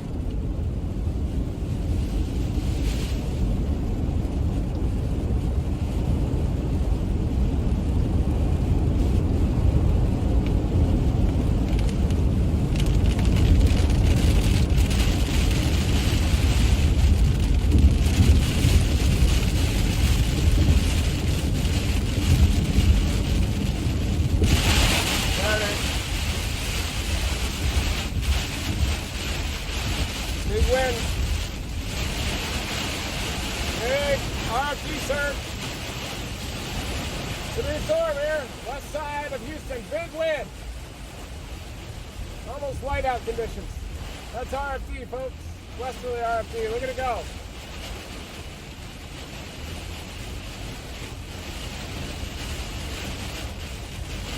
Look at that sign going nuts.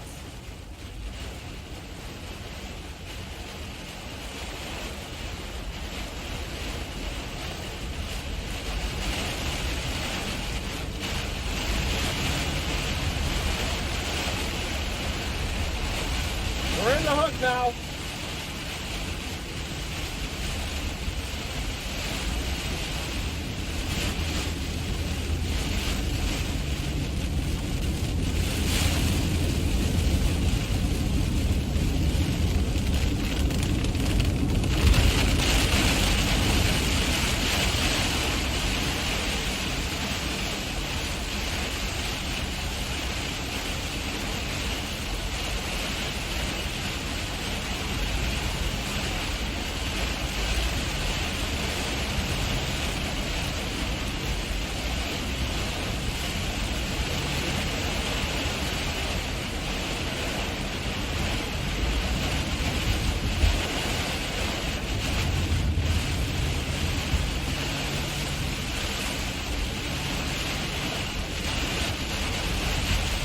Big severe thunderstorm warning for the whole area.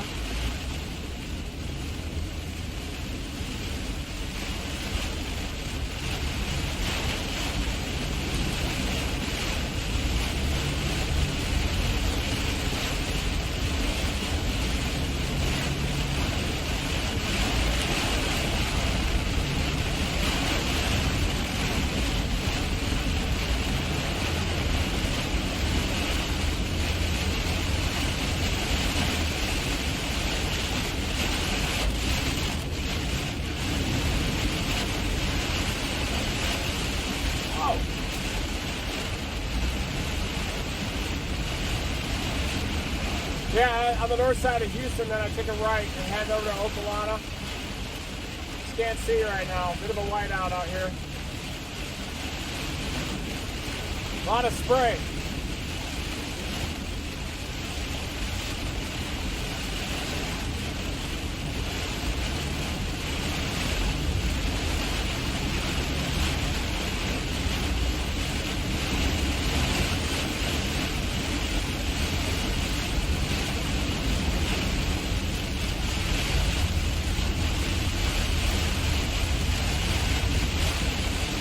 .4 degrees here in the core.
Well, it looks like this storm has another summer.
Sheet flood!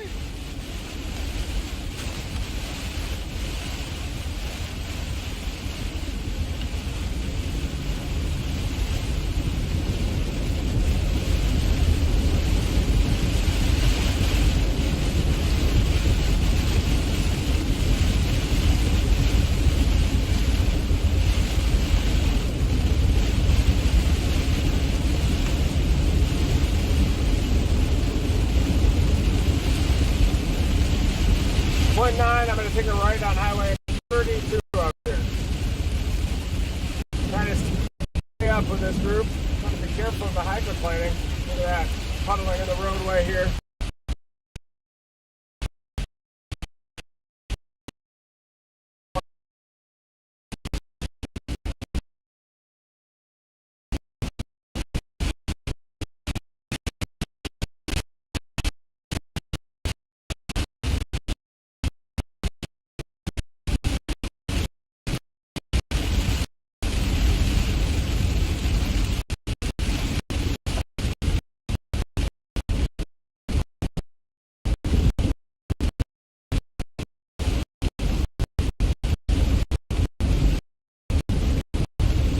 One three, then I take a right on Highway 32 up here.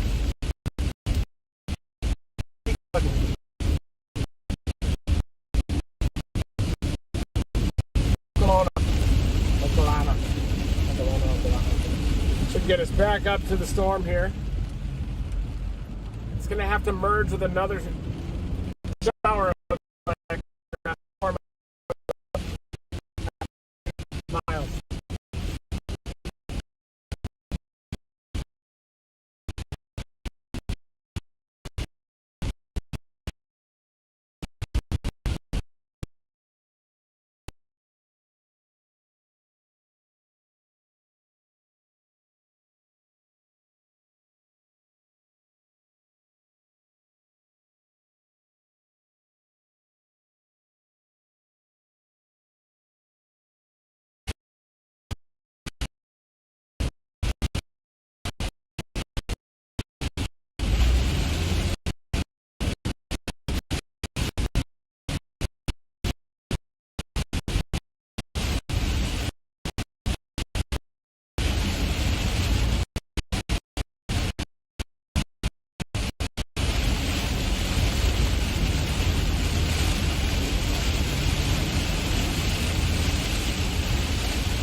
Low on the right in the ditch, but not too bad. The flooding is not bad here, I repeat. Not bad.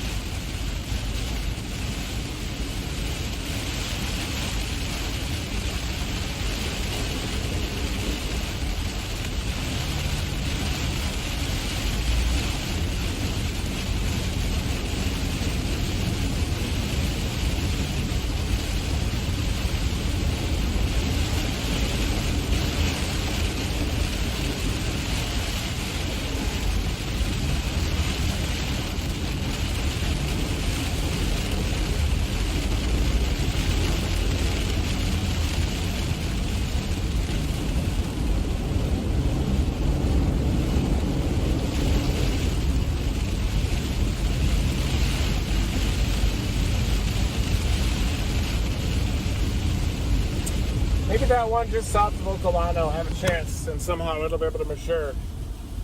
But it's going to be tough. But it definitely pinched off our target storm there near Okolana. Still, the tornado warning remains south of Walnut Grove, but the rotation has weakened quite a bit south of Walnut Grove, which is good news. Some of these creeks and drainages are starting to fill up.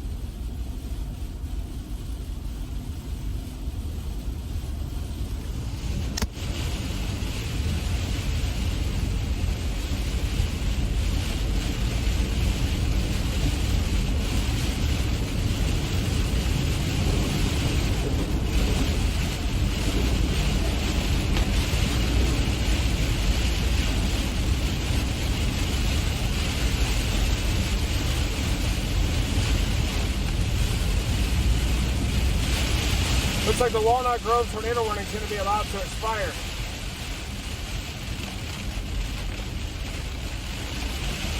It's going to keep going east, and then maybe that new storm that merged with our storm has a chance to regain some clean inflow. Just have to keep going east, punch it toward the Alabama border.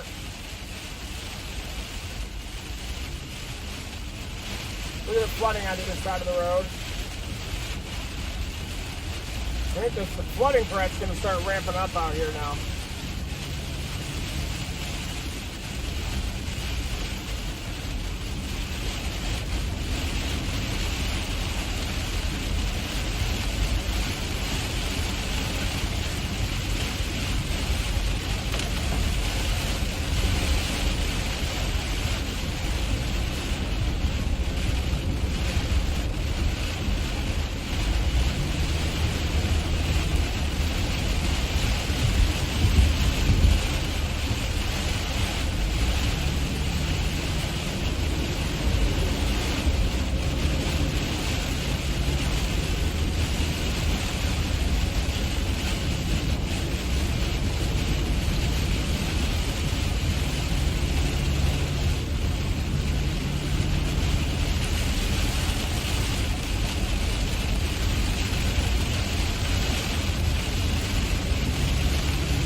Nice to see some storms though so far. We saw the left split, that supercell west of Houston.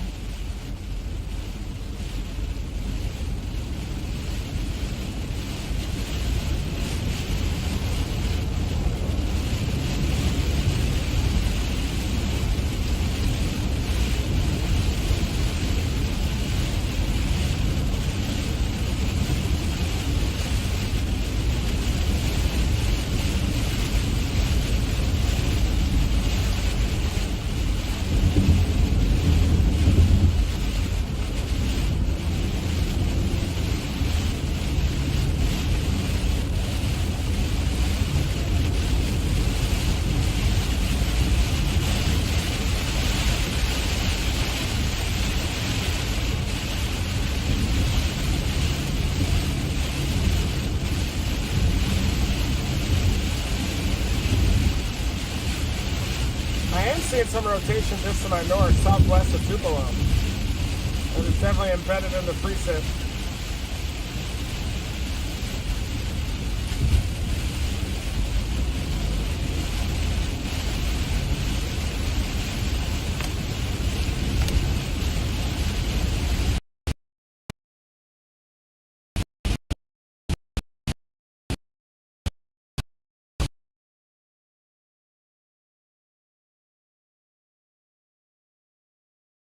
That red area of inflow, a little bit of inflow in the red area west of Verona.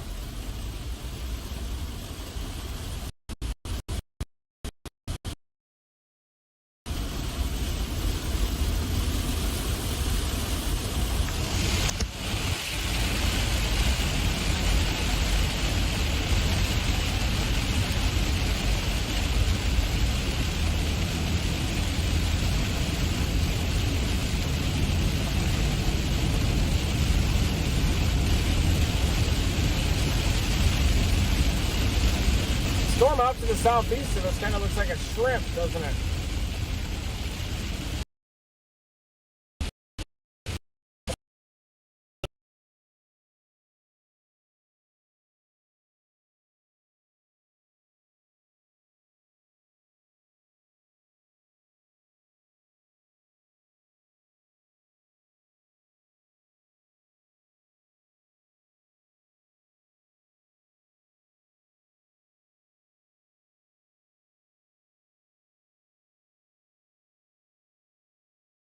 the north of Boonville. I know exactly where that area is.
Having trouble getting any tweets out.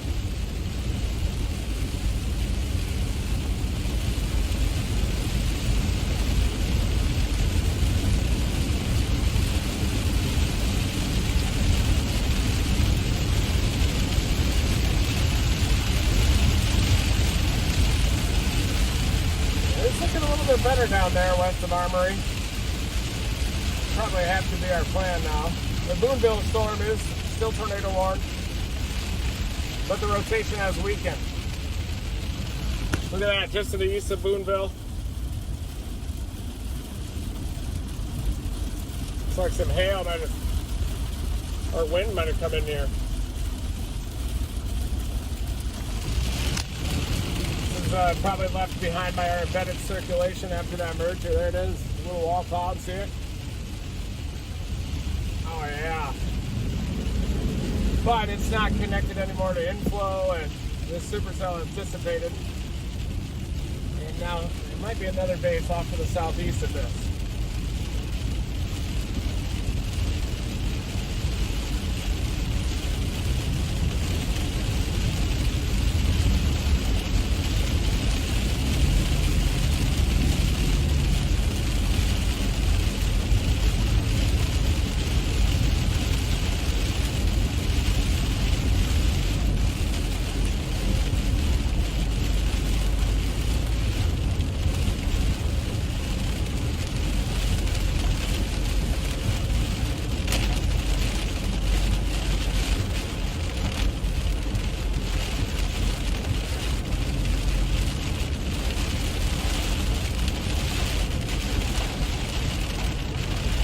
like that circulation just to the north now.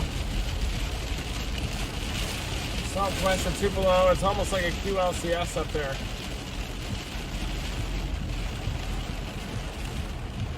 Lightning frequency is increasing on this little cell west of Armory.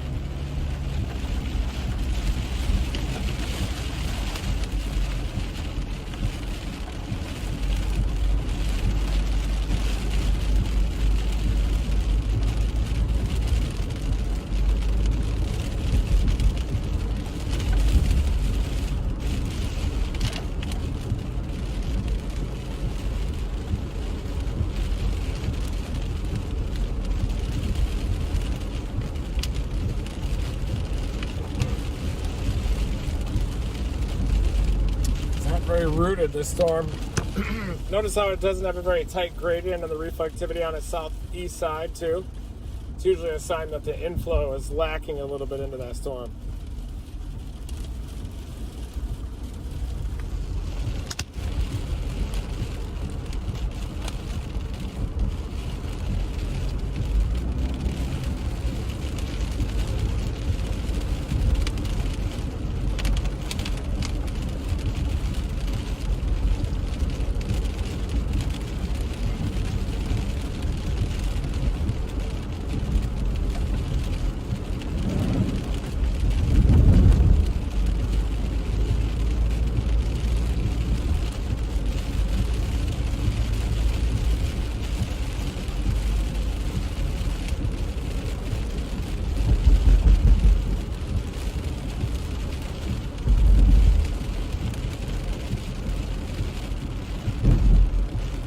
So Twitter's down again, I think.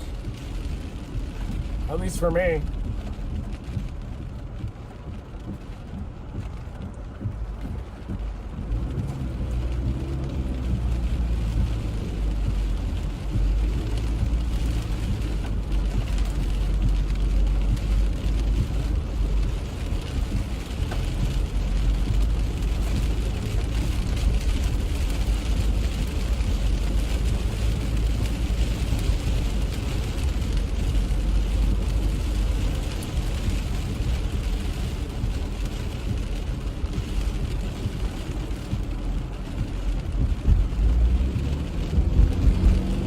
Car wash, eh? Good.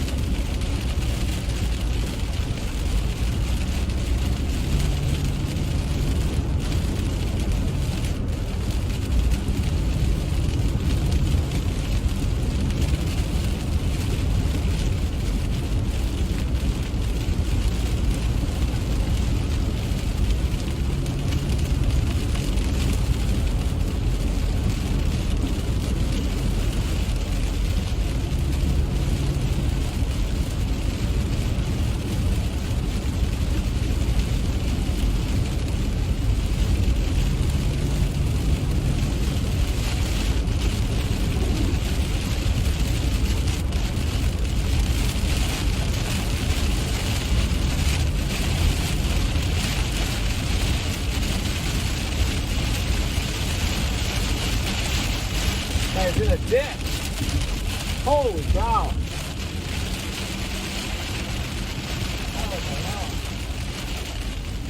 Looks like he was perpendicular to the ditch. That's a hydroplaning situation right there for sure. Starting to go into the core of this. I agree that the ramp forecast sounding at around 22Z in Tuscaloosa looks favorable for tornadoes, but it's the storm mode out here and other issues that are causing them.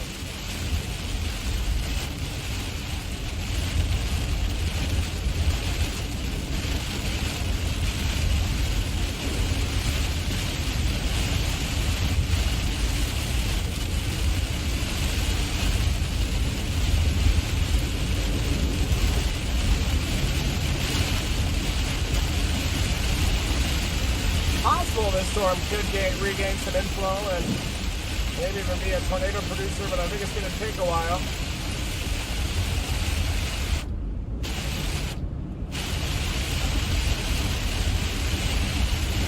Hey, Northeast Mississippi was the play today. We knew it.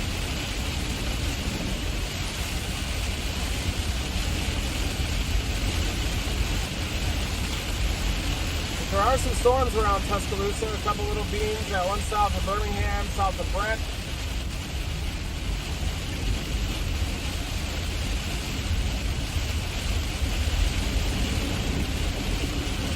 This right here is just a grunge fest. Look at that. North of Aberdeen, all this is a big grunge festival. Thank you, Team Dominator, for tuning in today.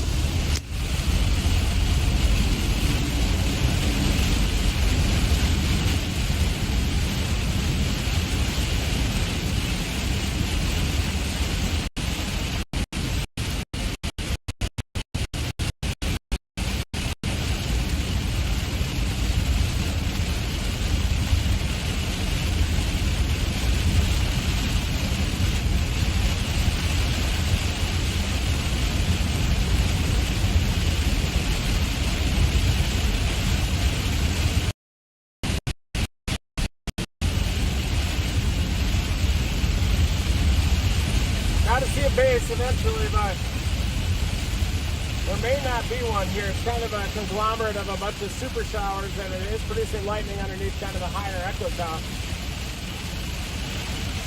We're coming into the core now of this thing.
Coming in maybe Armory, I don't think it's Armory. You can kind of see that dark mass off to the southeast. That could be our shrimp-shaped cell. Kind of shaped like a shrimp.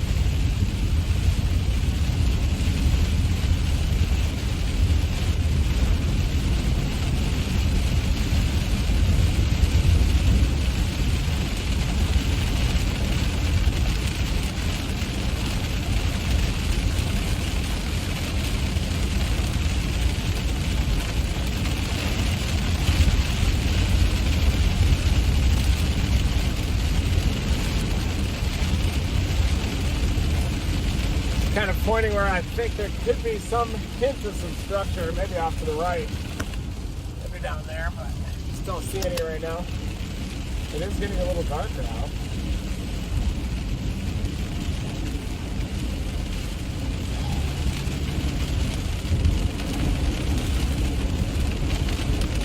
It's possible it's turning into a supercell. Look at that, west of Armory. I'll be damned. So actually, I might even be trying to clean out a little bit of inflow. You can kind of see those inflow streamers into it. And It means it's starting to pull in some inflow into the updraft. It just needs one of these updrafts to dominate.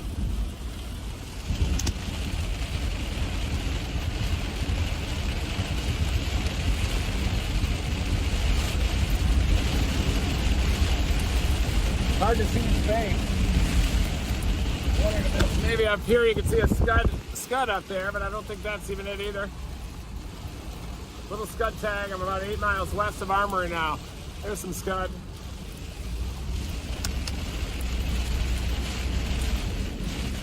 Maybe a base. Starting to see the base in front of me possibly here. Temperature's starting to warm up. We're starting to get into the inflow. Coming through. Maybe a base.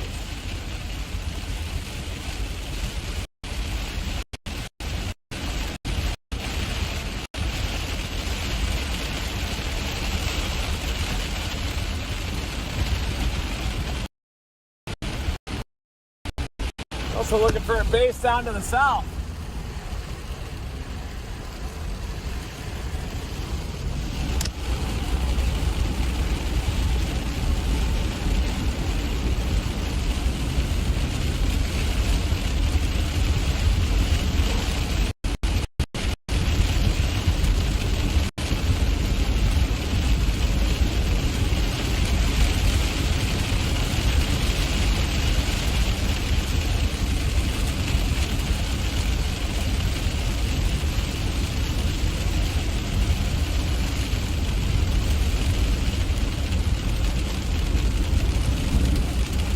I do think this storm has a shot. It's kind of starting to feel the effects of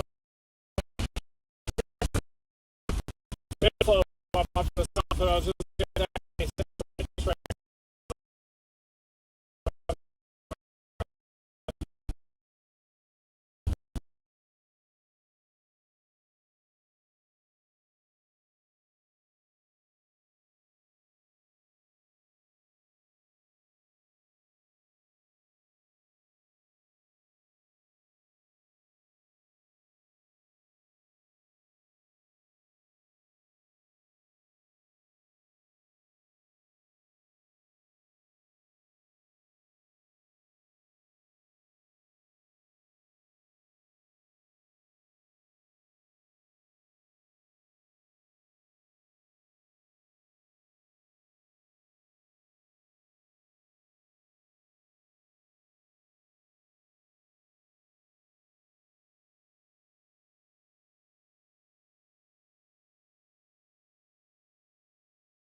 Been in that scud, it appears. I think it's trying to pull in.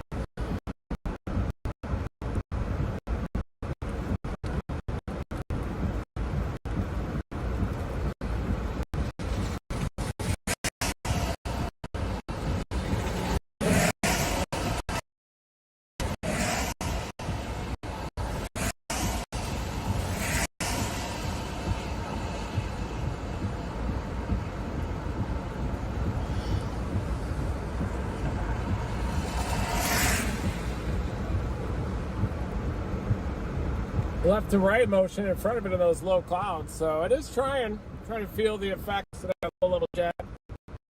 That's 155 knots.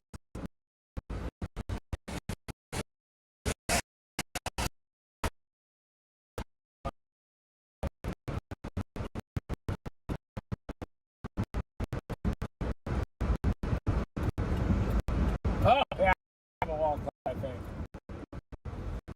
Should be able to see that. It's not as visible right now, but I think you'll be able to see it. I can kind of see the left end of it.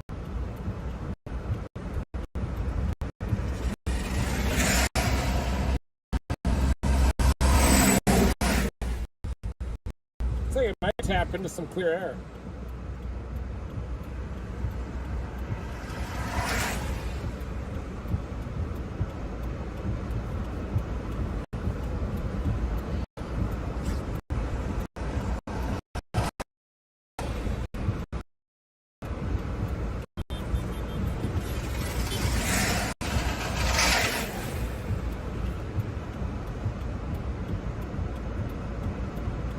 Here it comes. See the base.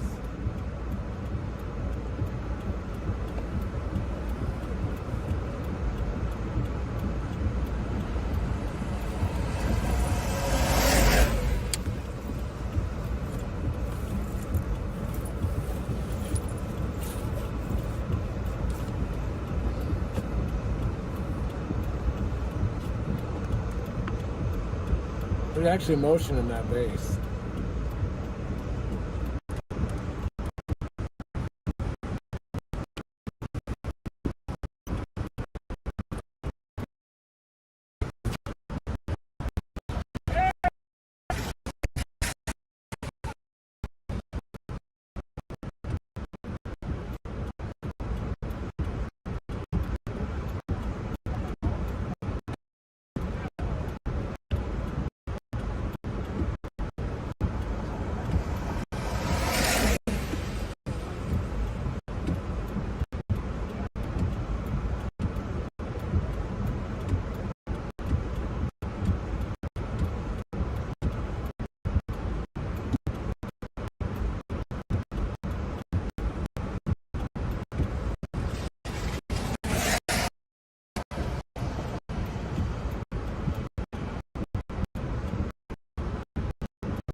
witness heard it.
Organizing.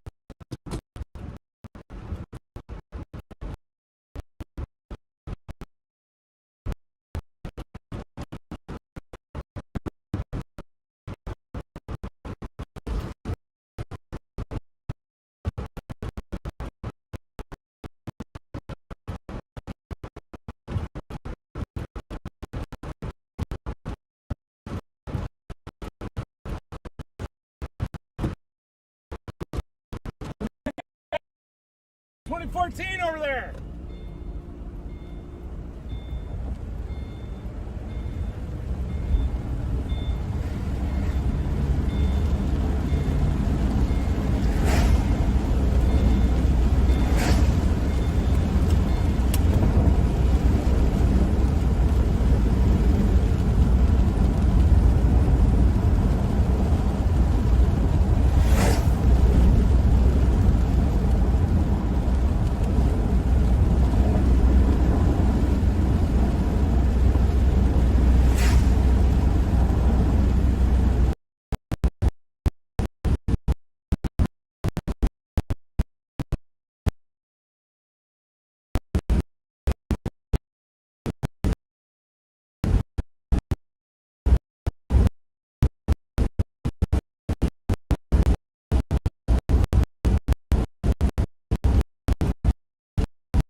Gotta get up to Hamilton. We got a left option once we get through town.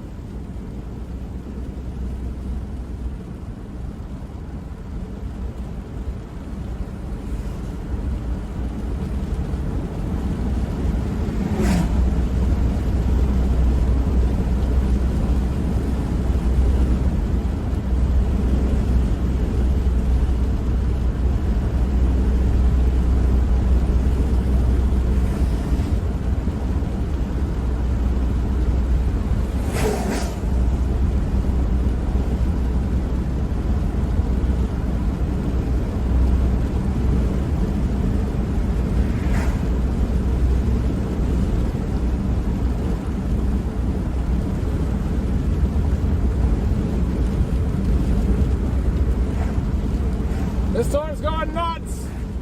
Gotta stick with it. The storm's going nuts.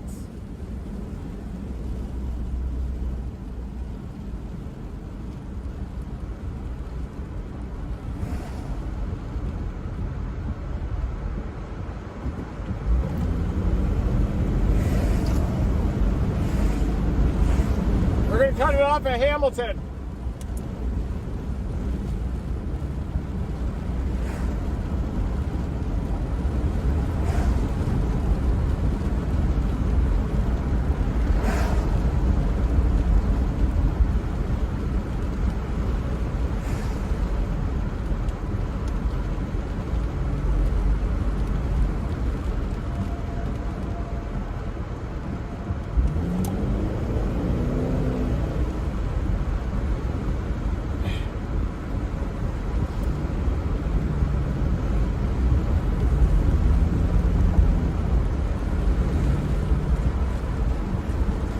Very low up there. See the RFD gust front, and there's a big lowering off to the northeast. It is definitely heading up toward Hamilton. Probably with tornado potential too.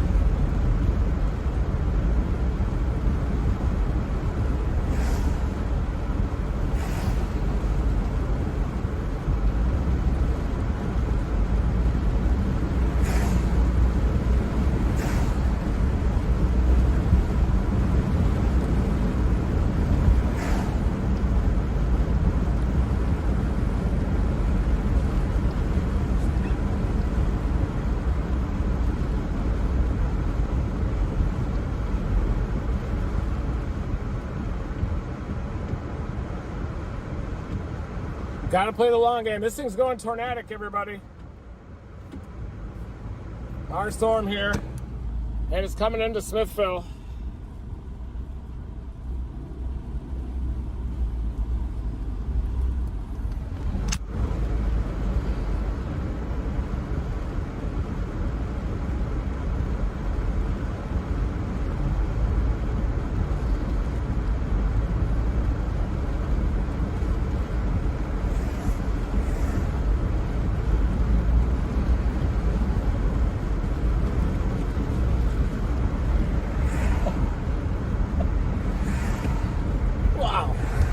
Major wall cloud right there, right behind us. Look at that wall cloud. It's gonna, I think this thing's gonna produce. Might even produce before it hits Smithville.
Thing's going nuts. I think it's going tornadic quickly, so I'm gonna go get on it. We're gonna go north. It's heading into Smithville, Mississippi. No tornado warning yet, but it's obviously starting to get that look.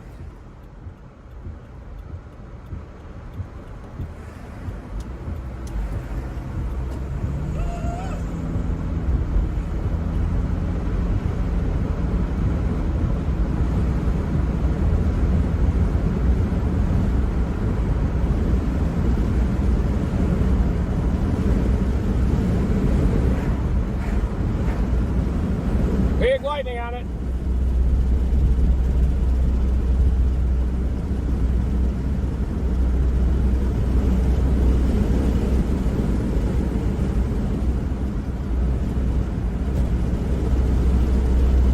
got the Ridge Riders behind me.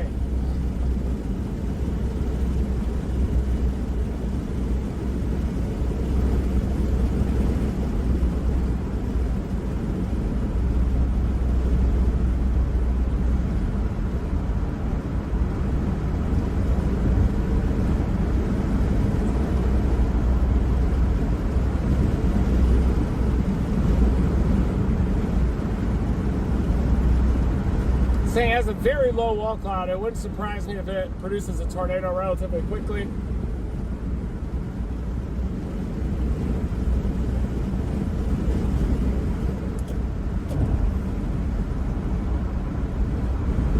So yeah, still southwest of us. I'm headed up to Smithville, and we might have to go back up into the core.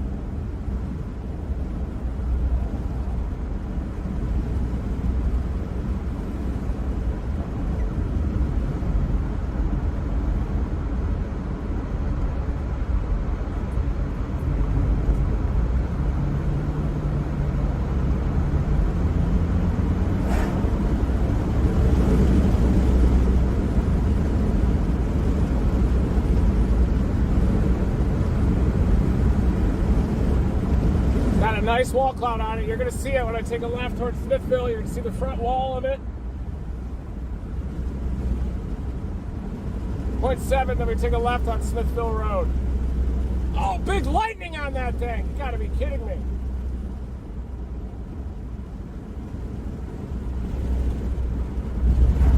There's big inflow. I might be about to produce, folks.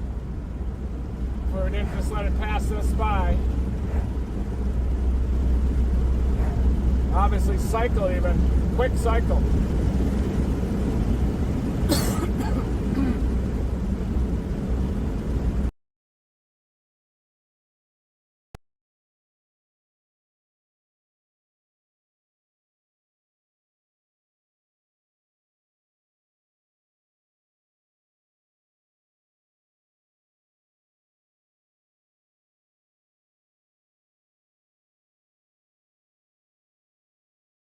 Almost to Smithville now.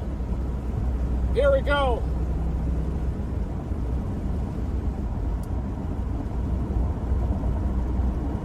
They're going to be able to see it. Oh, look at that wall cloud, folks. Big lightning, too. Look at that front wall.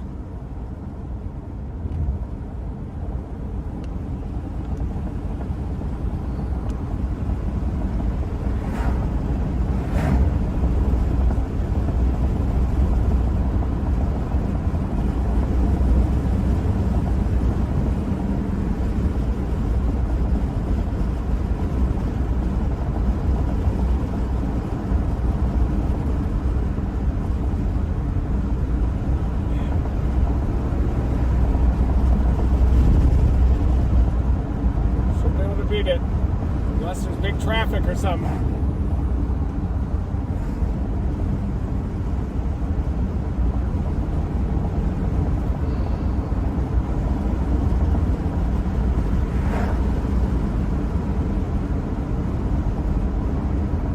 Tornado warning.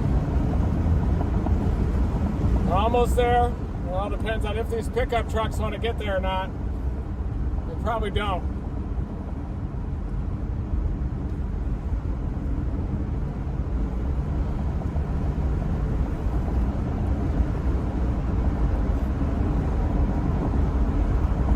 Probably only about 5 miles away from the base. Tornado warning.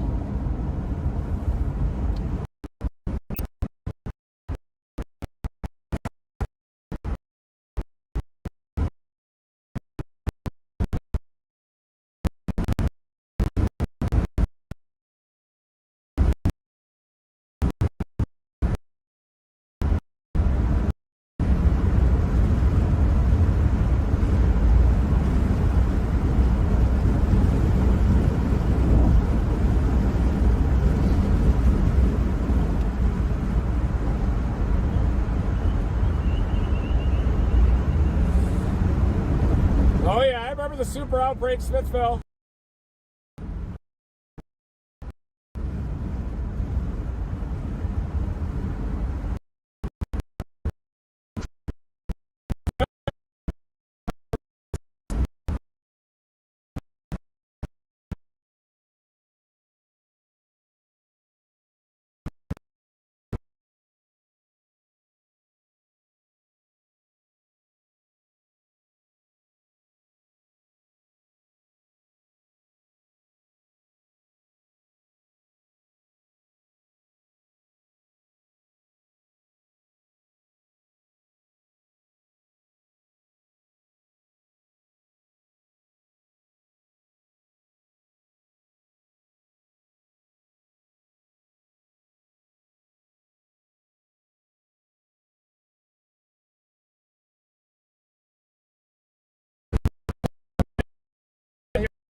almost 200 now.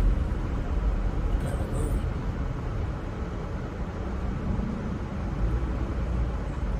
Come on.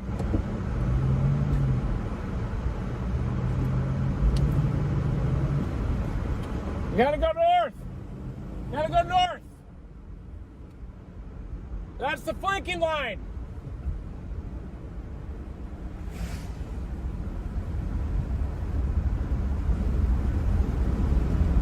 Let's wrap it up.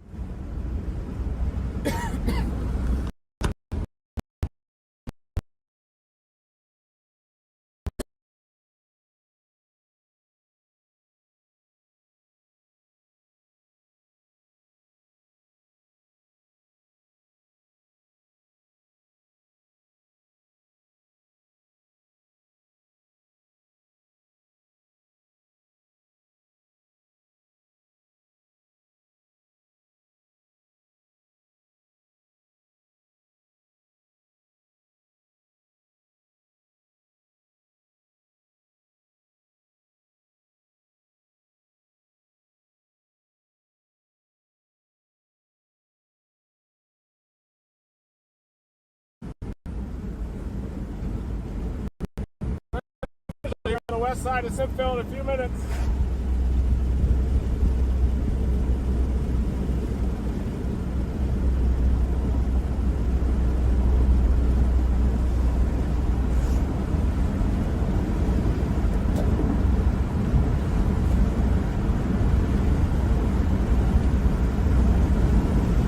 Get in your safe place, Smithville, just in case the SIG touches down. Tornado warnings in effect for your town, Smithville, Mississippi.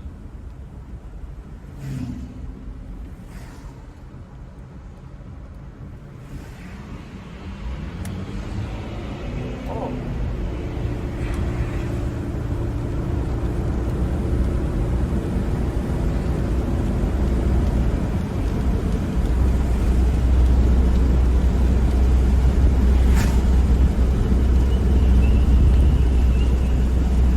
Yeah, 1.7 miles. I'm going to be in Smithville. Should have vision.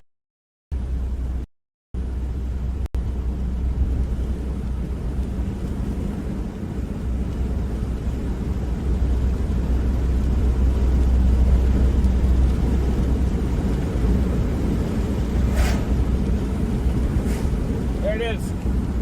It's a low cloud on the north side. There it is. Oh yeah, looks like a clear spot at least.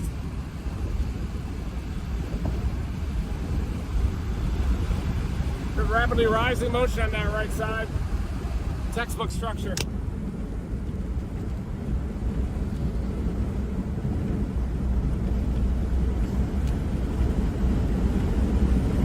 I'm gonna go just on the north side, right over that lake, over Pool B.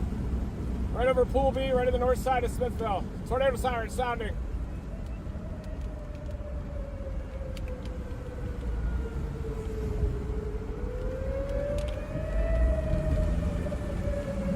There it is, the circulation.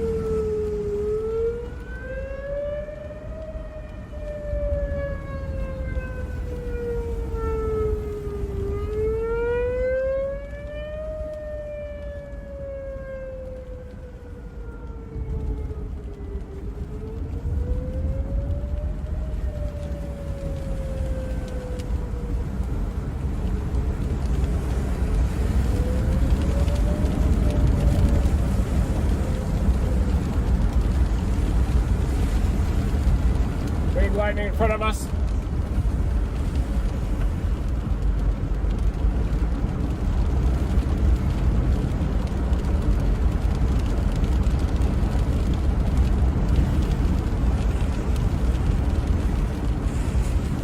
Right at the Texaco in Smithville right now. Oh, it looks very robust. Jeez. Go north.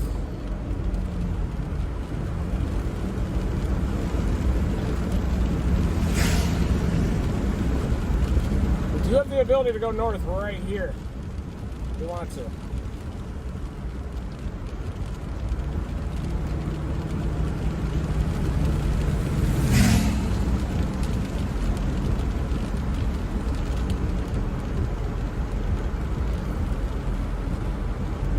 That's the high school.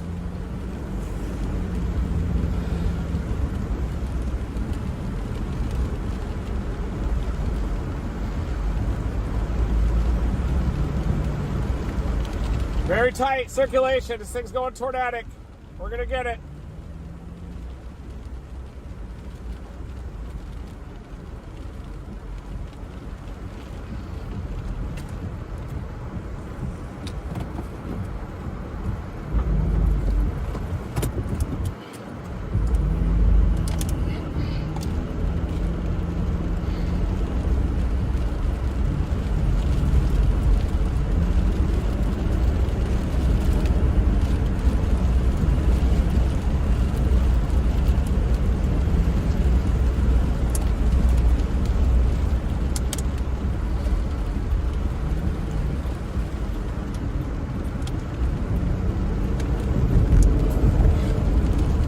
I think it's on the ground back there. I believe I do see it. I'm gonna cut north. 2 minutes. It's on the ground. It's wrapped in rain, I believe. Yep. Crossing that reservoir.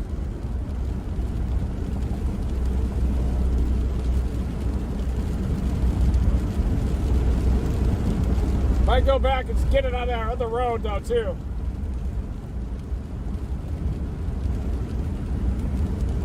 This will allow me to keep up with it for a little bit longer.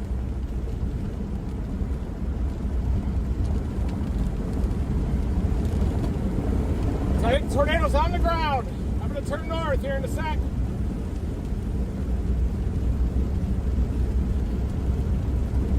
Just in case it's not on the ground yet. But it is. It's wrapping up fast. Oh yeah, look at that. Producing. I'm gonna get on it. Turning north in 2 seconds, right on the horizon. Look at that. It does appear to be a little bit wrapped in rain.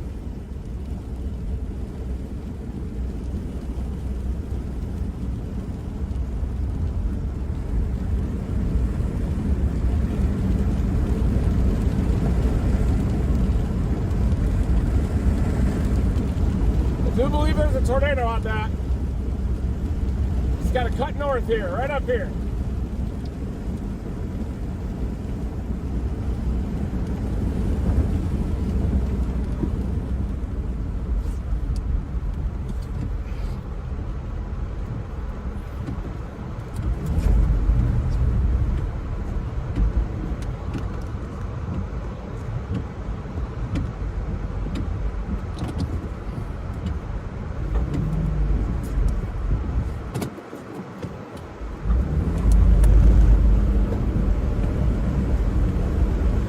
It's in there in that rain.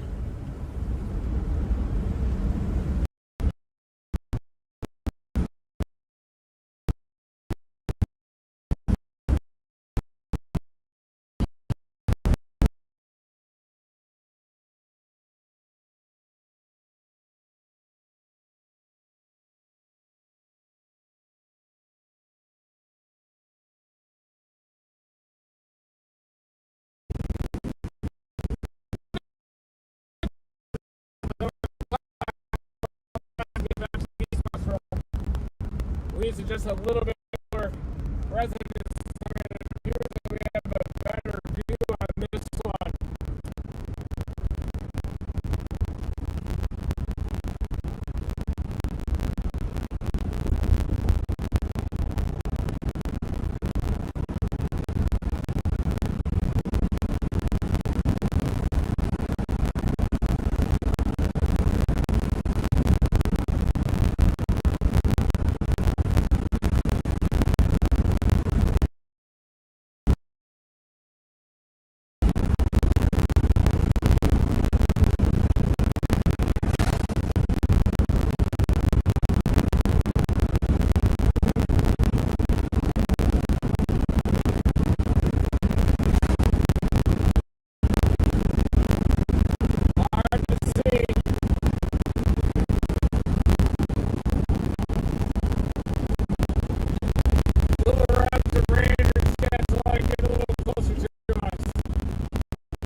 Still looks on the ground. Damn it, I should have gone north on that other road.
It's a big tornado. Looks like it's maybe on the ground again too.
thankfully have missed Smithville, though, just to the north of Smithville. Thank goodness. Circulation's still coming in here, coming in hot.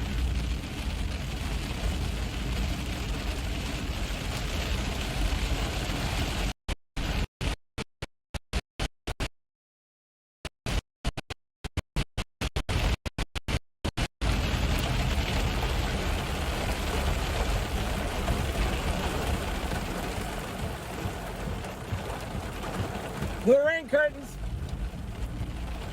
Look at the rain curtains. Look at the rain curtains.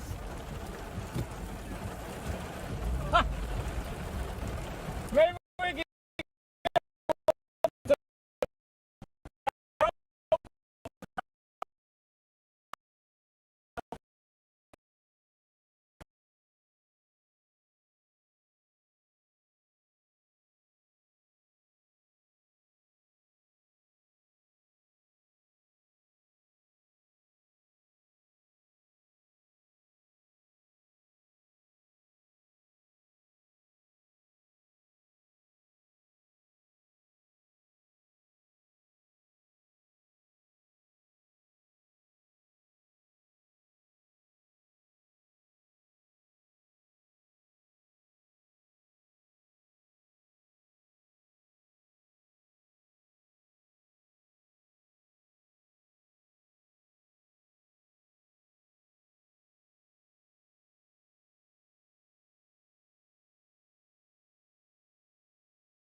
We're going for the next cycle. It's got plenty of clean inflow, so I expect this to ramp up again, maybe.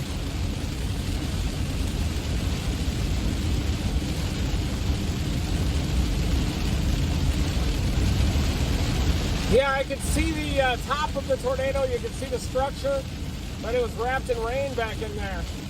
You could see the occlusion, though. It spit the occlusion out, and we saw that funnel as the rain was wrapping around. But when we were in downtown Smithville, that's when it was producing. And you can kind of see the top of it.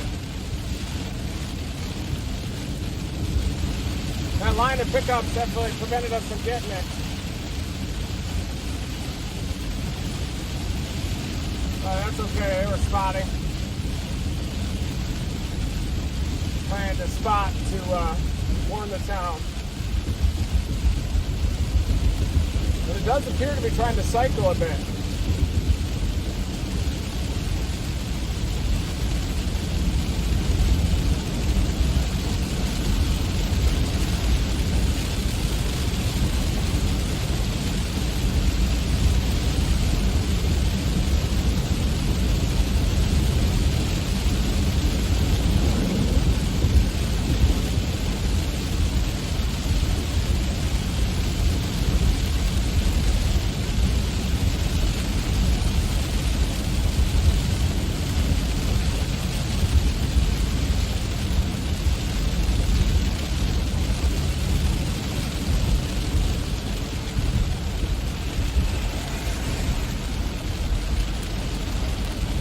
Drainages are getting full.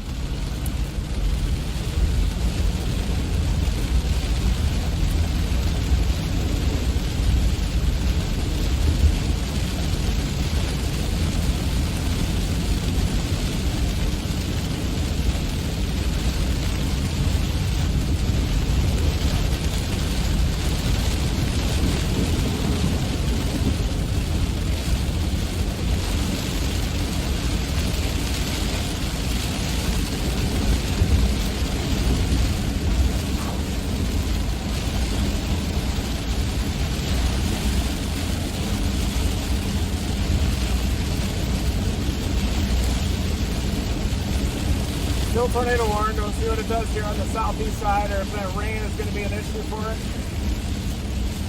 Trying to cycle again. We're headed east on I-22 now.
Yep, staying with it for now.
Into me. You hit, if I go past the RFD and then hit a big belt of southerlies or something.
Man, I keep killing these tornadoes when they're coming at me. They weaken and die, which is good.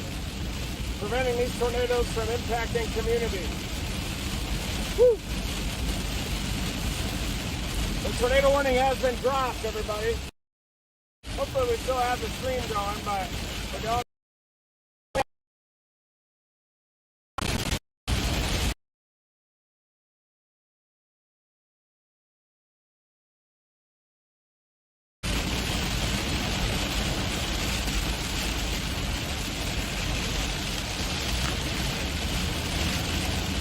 Pushing east.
Gonna get gas coming up here in a Citgo.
Well, that was a big intercept back there near Smithville. But thankfully the tornado weakened just northwest of town. We would have been right there for sure. We were right there. Tornado was kind of wrapped back in rain back behind it a little bit. Tough to see. Probably I could have launched a drone in town there, but we were stuck behind that convoy of trucks. And it made it difficult to see it. Could have easily peeled off to the west of town. That probably would have been the smart play there.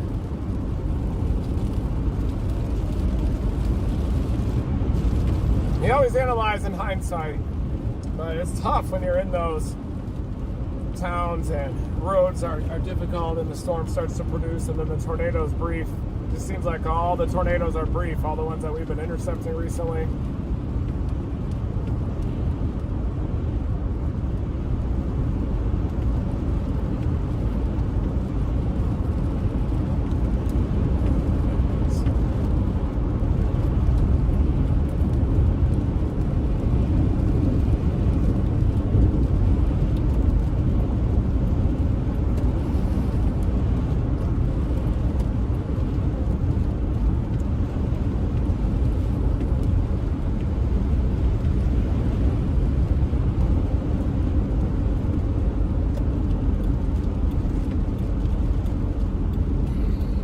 Well, now we got need to find another target.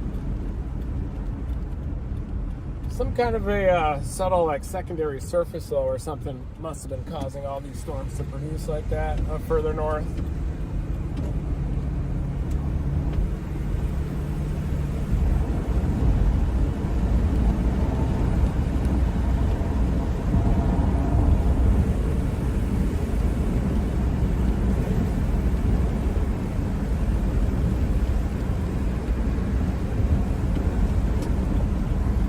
Hunt Brothers Pizza here too.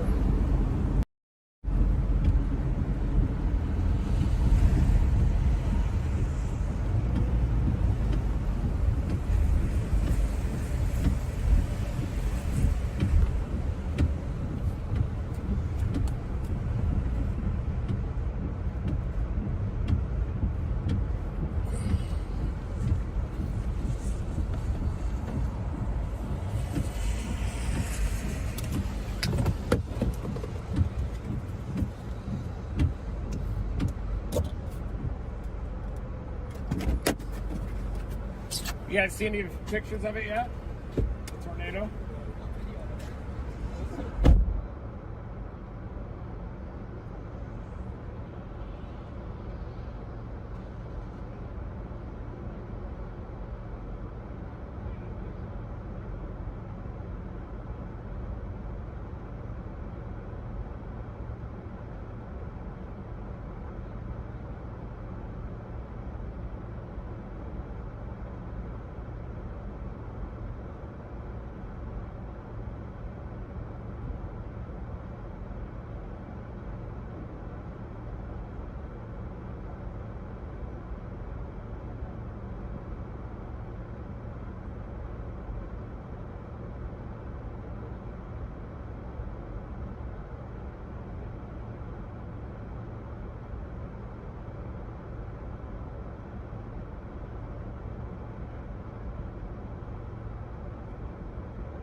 All right, guys. Gonna head east. We got a Renegade north of Tuscaloosa. We got an eye on.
Another Renegade we're going to keep an eye on.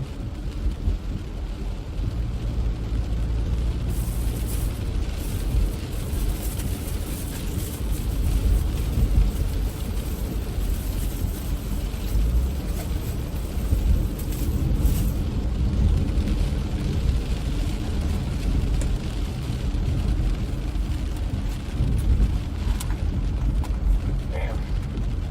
Hunt Brothers Pizza is stuck to the cardboard.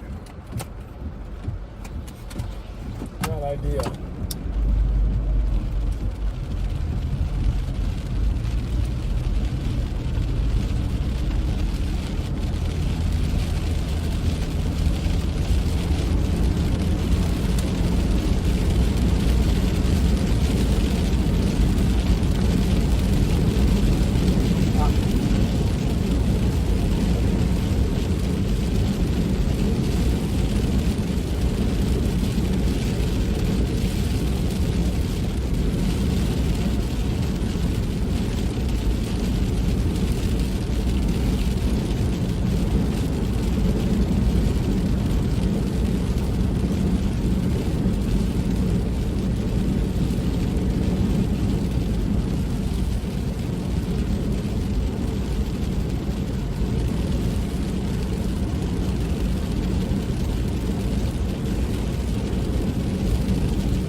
All right, everybody.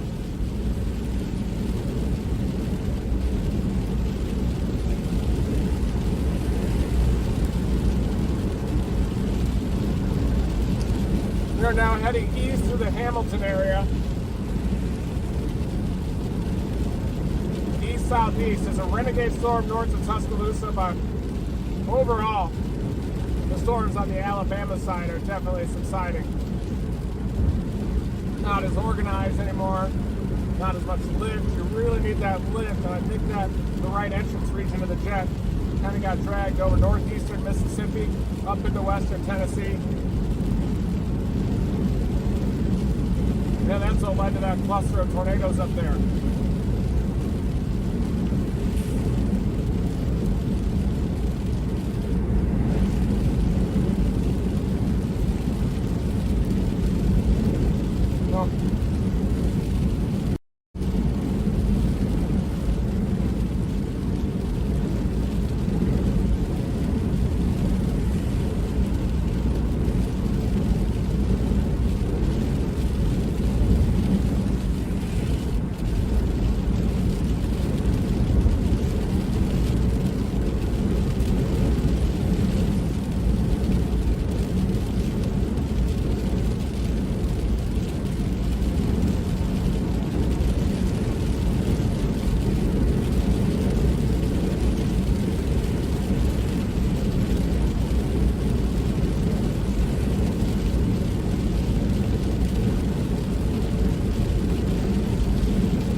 coming to a close now across the Mid-South.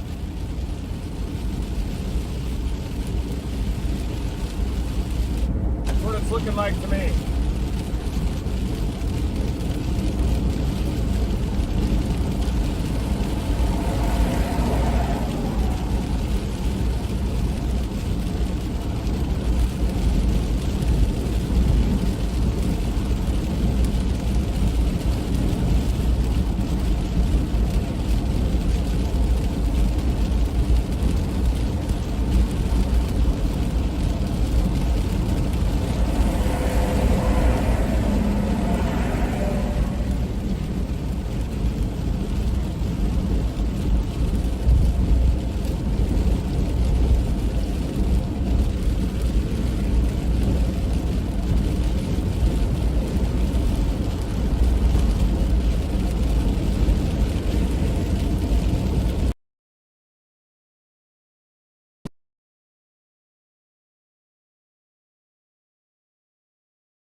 Beautiful hills out here, the northwest of Birmingham area. Punching into Alabama now.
here weather-wise, that's for sure.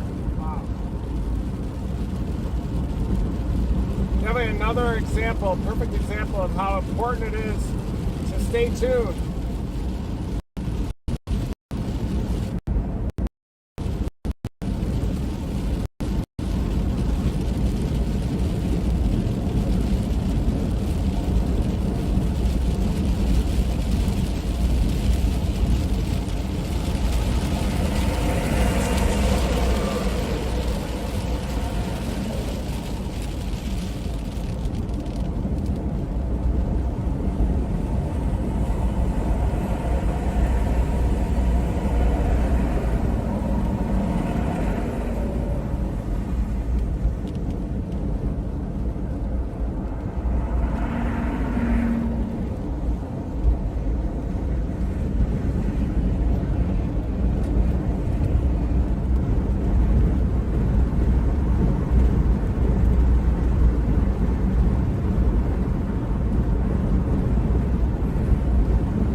Take a look at the radar again here.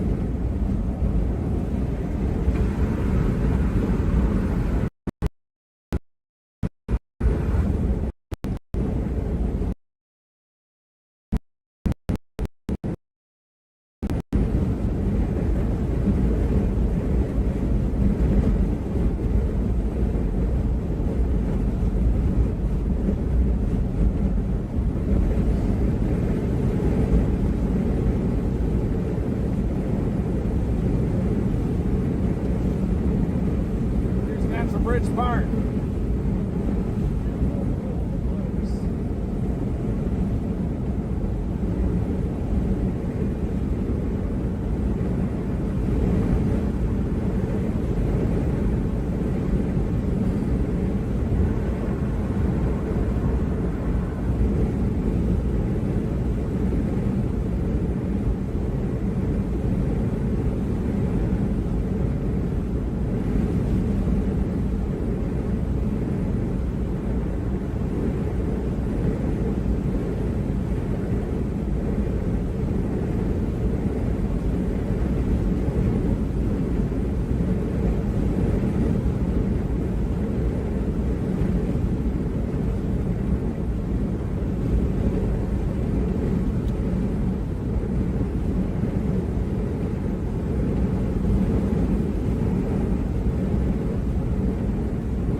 Yeah, storm chasing's intense. A lot of times you don't see very much.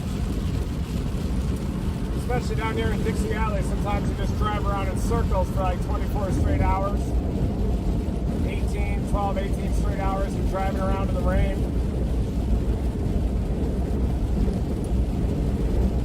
And even when you're in the perfect position to do everything right, sometimes it still doesn't work out.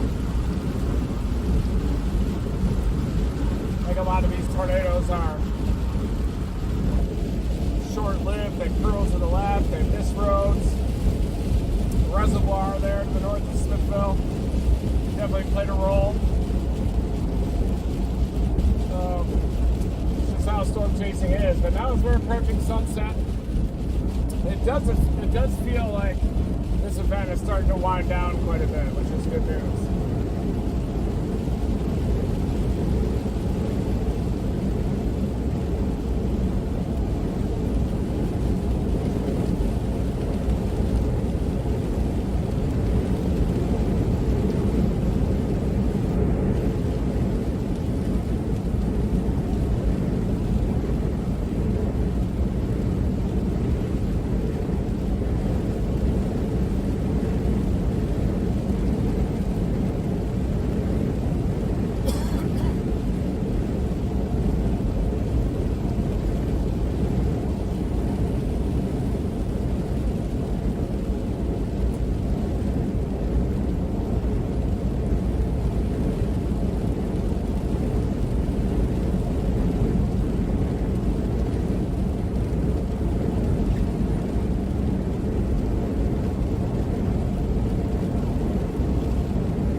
All right, guys, this is a rain blob right now. We've got severe thunderstorm warnings in Mississippi, but this is just a rainmaker. Look at that, rainmaker, a good old-fashioned rainmaker.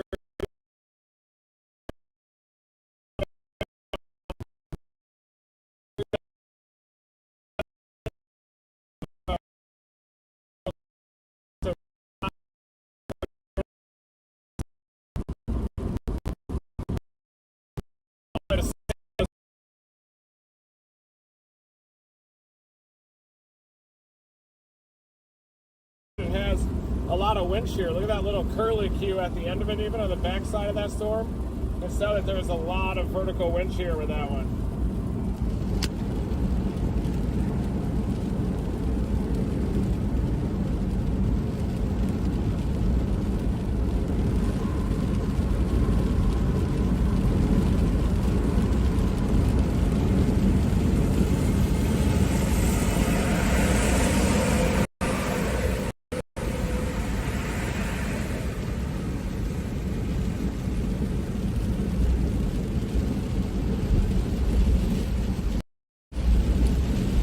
everybody, I'm going to conclude this stream. Thank you for joining me for another storm chase. I think we had the right read on northeastern Mississippi being the target.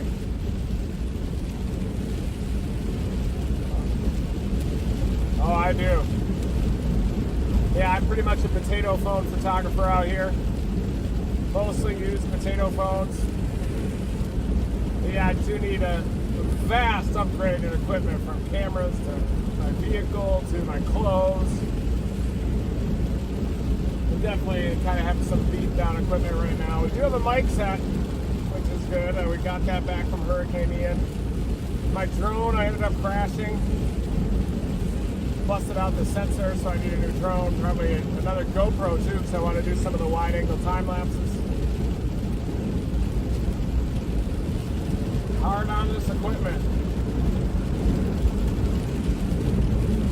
But thank you everybody for joining this live stream. Thank you Team Dominator members. And don't ever forget to never stop chasing your passions. Never stop staying in tune with the upper levels, those jet circulations, ageostrophic circulations, where there's lift in the upper atmosphere, because today that right entrance region was dragged over northeastern Mississippi into western Tennessee, and that's where the tornadoes happen. Thank you everybody. Have a great Thursday. Never stop chasing.